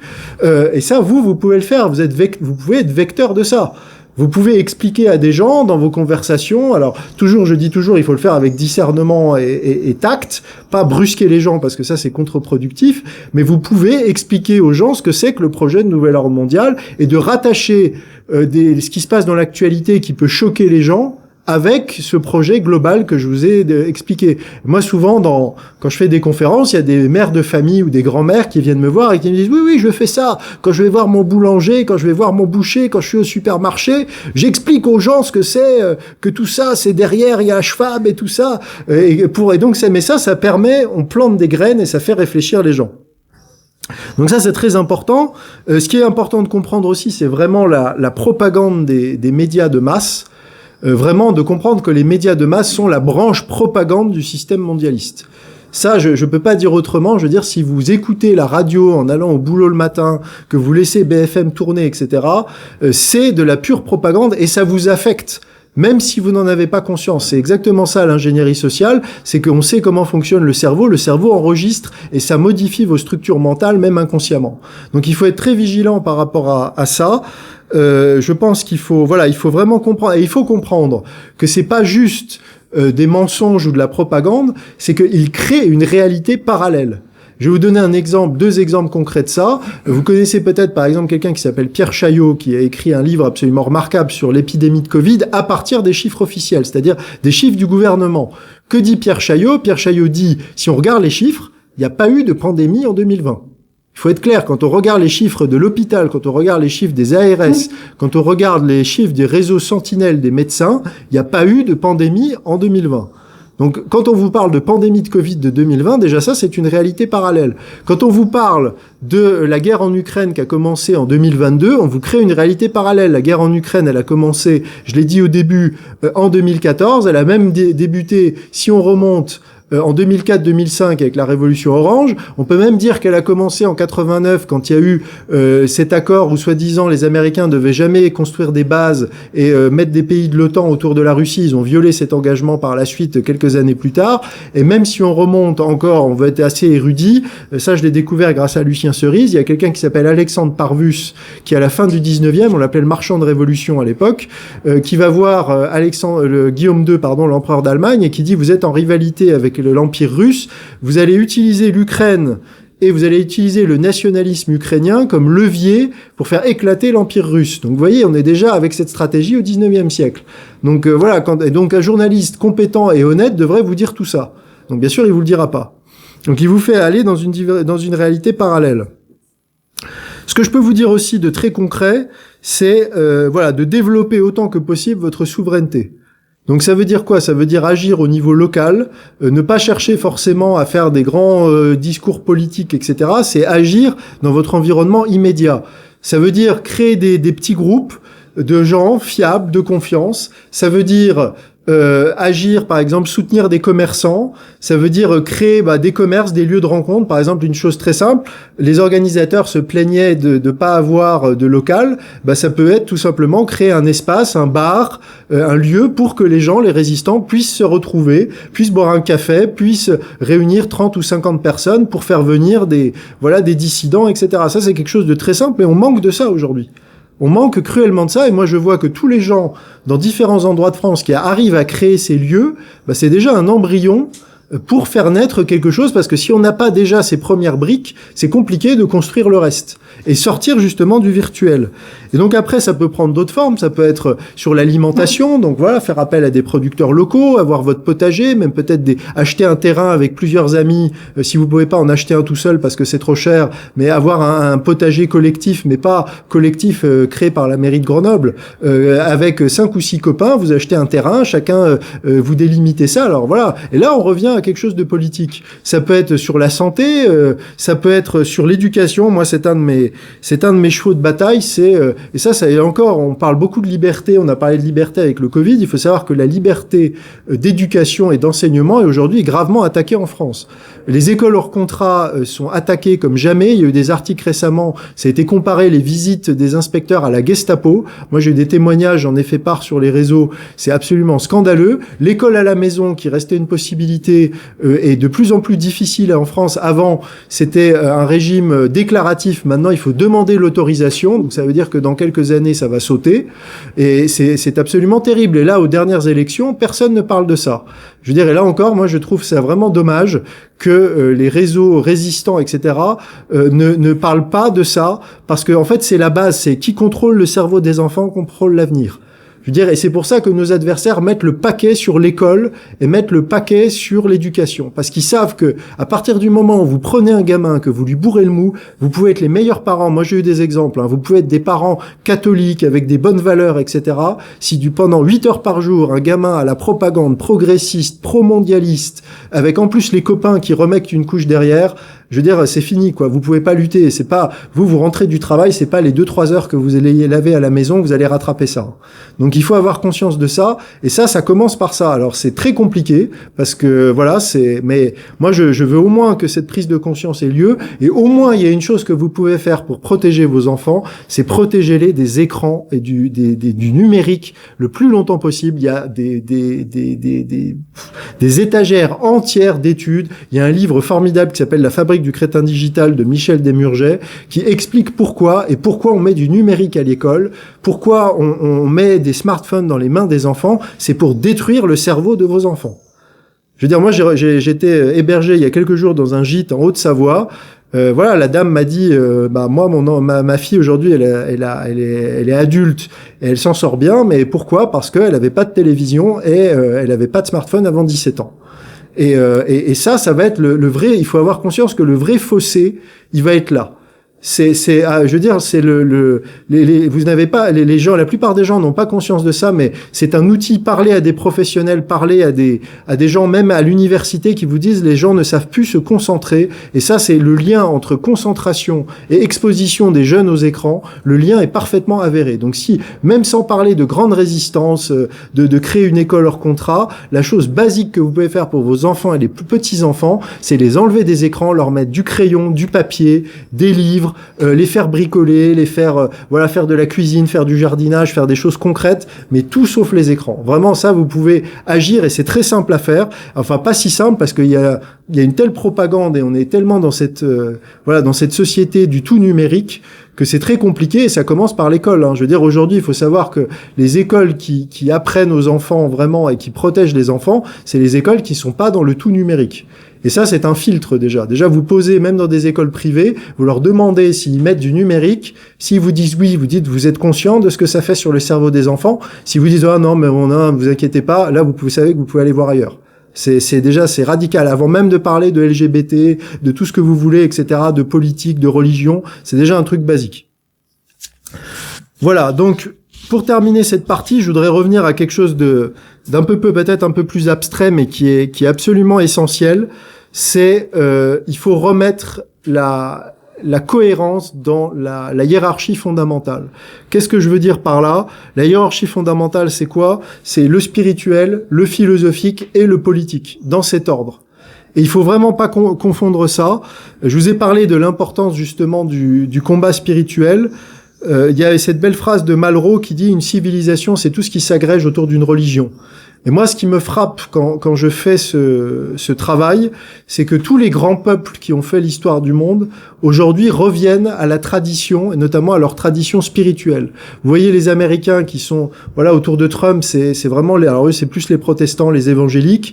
Vous avez, bien sûr, la Russie qui revient à l'orthodoxie et qui a inscrit quand même, vous voyez, le chemin parcouru par un pays qui a fait 80 ans de communisme athée, qui met la foi en Dieu dans sa constitution, qui dit que le peuple russe, la continuité historique du peuple russe marquée par la foi en Dieu. Vous avez la Chine qui, pareil, remet à jour le confucianisme et la sagesse confucéenne, alors qu'il faut savoir que sous Mao et même dans les années 90, il y a eu un énorme travail de destruction de ça. Il y a bien sûr le monde arabo-musulman et en fait, le seul grand pays qui s'est détaché de sa tradition spirituelle propre, c'est la France. Je veux dire, la France, fille aînée de l'Église, royaume de Marie, avec ce patrimoine vraiment architectural, culturel, je veux dire, ces fêtes qui nous environnent, etc. Et c'est ce que je disais tout à l'heure, c'est que même sans parler de croyances, je veux dire, ça fait partie de notre héritage. Si on est coupé de ça, je veux dire, si vous savez pas ce que c'est Noël, si vous savez pas ce que c'est Pâques, si vous n'êtes pas capable d'aller dans un musée et d'expliquer à vos enfants, quelle scène religieuse qu'elle représente, ce qu'elle veut dire, vous êtes déjà coupé de votre civilisation. Et ça c'est vraiment très très important. Et ce que j'explique aussi aux gens, c'est qu'il faut faire attention, parce que j'entends souvent ce discours dans mes conférences. Si on me dit, ah oui, alors moi je suis d'accord avec vous, moi je suis très spirituel, mais par contre il faut pas me parler de religion. Alors ce que j'explique, je veux bien entendre ça, mais il faut bien comprendre que le spirituel, c'est quelque chose d'individualiste. C'est quelque chose qui concerne l'individu. La religion, c'est nécessairement collectif. Religion, ça veut dire religérer. Ça veut dire faire les choses en commun. Et les choses en commun, c'est quoi? C'est tous les aspects importants de la vie. C'est les fêtes, c'est les enterrements, c'est quand il y a une naissance, quand il y a une mort, quand il y a un mariage. Je veux dire, ce sont tous des rituels collectifs. Et à partir du moment où c'est collectif, il faut qu'il y ait des règles collectives. Il faut qu'il y ait des croyances sur lesquelles on est tous d'accord. Et ça, c'est quand même un travers de notre société. C'est qu'en fait, tout le monde veut faire les choses à la carte. Et les gens veulent bien avoir une religion, mais je veux avoir bien cette religion, mais pas quand elle va contre mes habitudes, contre ce que je pense. Je veux dire, en fait, c'est un peu le buffet où on choisit ce qui vous plaît et ce qui vous plaît pas. Et le problème, c'est que on peut pas faire une société comme ça. Et c'est justement ce que veulent les mondialistes. Les mondialistes, ils sont en train de le faire, et ils sont en train de le faire avec l'Église catholique, c'est-à-dire de créer, en fait, vous avez plus des religions, vous avez des espèces d'ONG. Vous avez des trucs où on se concentre sur, oui, ça fait plaisir, ce qui est agréable, mais on vous parle pas des règles, on vous parle pas de ce qui est contraignant. Et ce qui est contraignant, franchement, dans le cas de la religion chrétienne, c'est pas très contraignant.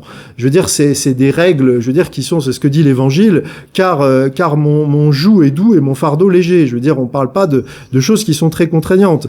Mais Aujourd'hui, ça, c'est pas acceptable. Les gens veulent un truc à la carte, c'est McDo, venez comme vous êtes, quoi. Et le problème, c'est que ça contribue à la destruction de notre société par le spirituel, où on veut plus entendre parler, justement, de religion, on veut plus entendre parler de dogme, et on veut surtout pas entendre parler de la vérité avec un grand V. Aujourd'hui, on est dans ce relativisme, et de dire aux gens, moi, je le dis dans mes livres, je veux dire, rien que dire aux gens, mais est-ce que vous pensez que, par exemple, le christianisme peut être la religion vraie? Mais ça, c'est inconcevable pour la plupart des gens. Les gens vont dire, oui, mais tu peux pas dire ça. Il y a l'islam, il y a le monde asiatique, etc. Mais là, je vais pas rentrer dans le débat. Mais ce que je veux dire, c'est rien que le penser. Et ce qui est fascinant, c'est que les autres peuples du monde, eux, n'ont pas du tout de problème. Vous avez demandé à un Chinois s'il pense que le confucianisme, c'est la vérité. Il vous dira, bah oui, bien sûr. Vous avez demandé à quelqu'un du monde arabo-musulman si l'islam, c'est la vérité. Il vous dira, bah oui, c'est bien sûr, c'est évident. Le seul groupe civilisationnel qui ne pense plus que son Dieu est le vrai Dieu et sa religion, la vraie religion, c'est nous. Donc voilà, on a perdu ça. Donc c'est important déjà de vous poser cette question-là, de vous structurer par rapport à ça. La deuxième étape, c'est la philosophie. C'est là, je parlais du retour à la tradition. C'est en fait c'est toute la modernité, mais avec un M majuscule, en gros, qui peut être résumée au projet des Lumières. Donc c'est la religion de l'égalité, du progrès, des droits de l'homme, etc., qui, à bien des égards, en fait, est une espèce, alors à la fois d'antithèse et de corruption des valeurs chrétiennes et du droit naturel, etc. Et en fait, ce qui est très difficile pour la France, et ça je le constate, c'est qu'en fait, au niveau philosophique, il y a une association entre la France et cet idéal des Lumières, qui date du 18e, en fait, qui est très récent dans notre histoire. Mais le problème, c'est qu'aujourd'hui, c'est associé. On voit d'ailleurs comme le gouvernement parle pour défendre les valeurs de la République, pour défendre les droits de l'homme en Chine ou je sais pas où. Et en fait, il y a deux problèmes avec ça. Le problème, c'est que déjà, en fait, ça ne fait plus recette. C'est-à-dire que plus personne n'y croit. Ça fait rigoler tout le monde. Enfin, les autres peuples du monde rigolent, quoi. Eux, ils reviennent à leur tradition. Ils veulent plus entendre parler de ça. Et ils prennent ça pour de l'arrogance et de l'impérialisme. Avec, en plus, vous nous faites la leçon alors que vous êtes complètement décadent.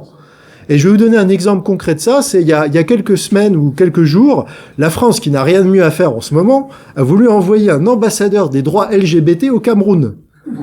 Véridique, hein, vous pouvez trouver le communiqué. Et donc, le gouvernement camerounais a répondu en termes très diplomatiques que ce n'était pas du tout adapté et que le Cameroun n'avait pas besoin de ça. En gros, quand vous lisez entre les lignes, ça veut dire allez vous faire foutre, quoi. Donc il faut bien comprendre que aujourd'hui, en fait, c'est ce côté universel, ce côté droit de l'homme, ce côté voilà, l'Occident est un modèle.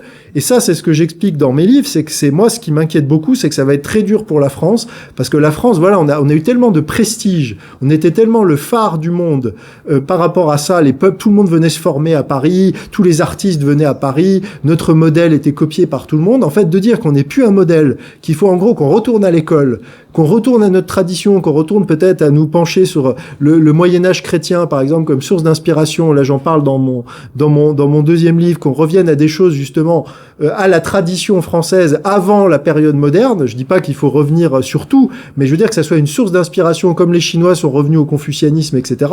En fait, ça, c'est très difficile pour les Français. Et donc, ça demande un vrai travail. Et en plus, il n'y a pas beaucoup de gens, de personnalités, etc., qui portent ce discours. On est très peu nombreux à le porter. Donc, ça avance très lentement. Et puis, la dernière étape, forcément, c'est le politique. Et donc, en fait, le politique, c'est, ce que j'explique toujours, c'est que c'est la conséquence. C'est-à-dire, l'erreur qui est faite aujourd'hui, c'est que tout le monde est focalisé sur le politique, alors qu'en fait, le politique, c'est la conséquence du spirituel et du philosophique. Et l'exemple type de ça, c'est ce qui s'est passé avec la Révolution française. La Révolution française, pour qu'elle ait lieu, il faut qu'il y ait une contestation de l'Église catholique, des dogmes, etc. Il faut ensuite que ça passe au philosophique par les philosophes des Lumières, etc., qui vont attaquer avec Diderot, Voltaire, Rousseau, etc. Ça se diffuse dans les élites et un peu dans la bourgeoisie, etc. Et une fois qu'on a atteint, on va dire, une masse critique, on arrive à la traduction politique qui est la Révolution française. Donc là, si on suit le même schéma, il faut déjà que on soit, pour en fait, je remets tout en cohérence, c'est pour qu'on arrive à aboutir à quelque chose de concret, ça veut dire qu'il faut que les gens prennent conscience du projet du nouvel ordre mondial, qui comprennent sa réalité, qui comprennent le spirituel, notamment l'importance de la France chrétienne la remettre en cause les Lumières, et enfin seulement une fois qu'on aura fait tout ça, on pourra aboutir à un changement politique. Donc vous voyez que c'est quand même un travail, là on est en fait au début du boulot. Et ce que j'explique aussi, c'est que quand on se place du point de vue politique, pourquoi je parle toujours de la France catholique, c'est qu'il y a même une logique d'équilibre, c'est-à-dire en tant que de la France en tant que puissance, c'est-à-dire que, comme j'ai dit tout à l'heure, tous les grands peuples ont retrouvé leur tradition et leur dieu. Moscou, c'est la troisième Rome, les États-Unis, c'est le pays de la liberté, la Chine, c'est pas le pays comme on traduit en Occident, l'empire du milieu, mais en fait l'empire au centre du monde.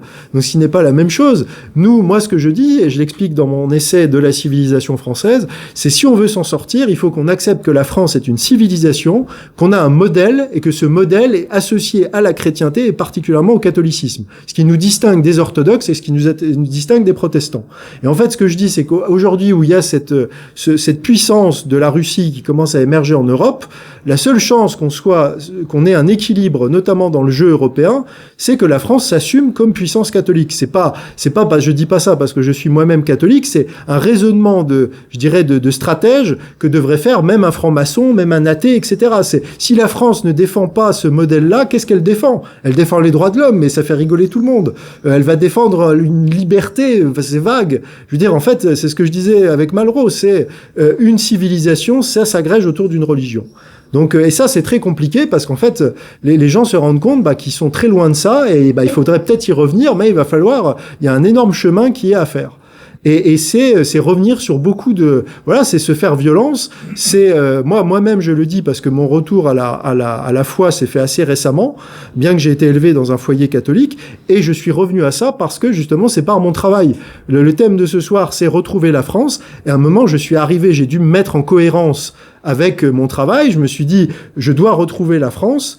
Si je dois retrouver la France, il faut que je revienne à en tout cas une pratique catholique et il faut que je sois cohérent parce que sinon ça tient pas. Il faut que cette hiérarchie dont je vous ai parlé, je la vive moi-même. Donc je suis pas juste en train de vous expliquer, c'est quelque chose, je pratique ce que je prêche. Je suis arrivé moi-même à changer ma vie et à modifier ma façon de voir les choses moi-même. Donc voilà, donc pour conclure, j'espère que la conférence de ce soir vous aura permis en tout cas de comprendre en fait ce système mondialiste qui a détruit la France et que justement c'est comprendre ce système mondialiste qui va nous permettre de la retrouver. J'espère aussi que vous aurez compris la réalité de cette guerre totale qui est menée par les mondialistes contre le peuple français. J'espère aussi que vous aurez compris que c'est une lutte qui, avant d'être politique, est spirituelle et même philosophique. J'espère aussi que vous aurez compris qu'en fait aujourd'hui nous sommes dans une civilisation qui est entièrement en ruine et que c'est beaucoup plus difficile de reconstruire une civilisation dont les ruines sont morales et spirituelles que dont les ruines sont matérielles, parce que les ruines matérielles ça se voit plus et c'est plus facile à reconstruire. J'espère aussi que vous aurez compris qu'il faut avoir de l'espérance, que le combat justement n'est pas perdu, qu'il y a beaucoup de choses que vous pouvez faire, à commencer par ce chemin spirituel, parce que ça on ne pourra jamais vous le prendre, ces petits gestes justement de souveraineté individuelle et personnelle que vous pouvez poser et qu'on ne pourra pas vous prendre. J'espère aussi que vous comprendrez que ce travail est un travail forcément sur le temps long. C'est vrai que là on a vécu des moments difficiles, mais je pense qu'il faut comprendre qu'en fait le combat va continuer et qu'il va s'inscrire dans la durée. Et justement, c'est pour ça que je pense aussi qu'on a besoin justement de la religion pour nous soutenir dans ces épreuves et qu'on a besoin notamment des valeurs théologales chrétiennes qui sont la foi, la charité et celle qui est très importante, qui est l'espérance. L'espérance est très importante, elle va nous soutenir justement dans ces combats difficiles. Et je terminerai par cette phrase de l'Évangile qui résume un petit peu tout ce que je vous ai dit ce soir. Elle nous dit « Entrez par la porte étroite, car large est la porte, spacieux est le chemin qui mène à la perdition, et nombreux sont ceux qui entrent par cette voie. Mais étroite est la porte, resserré le chemin qui mène à la vie, et peu nombreux sont ceux qui l'empruntent. » Donc ce que je vous souhaite ce soir, c'est de faire partie de ceux qui prendront le chemin qui mène à la vie. Je vous remercie.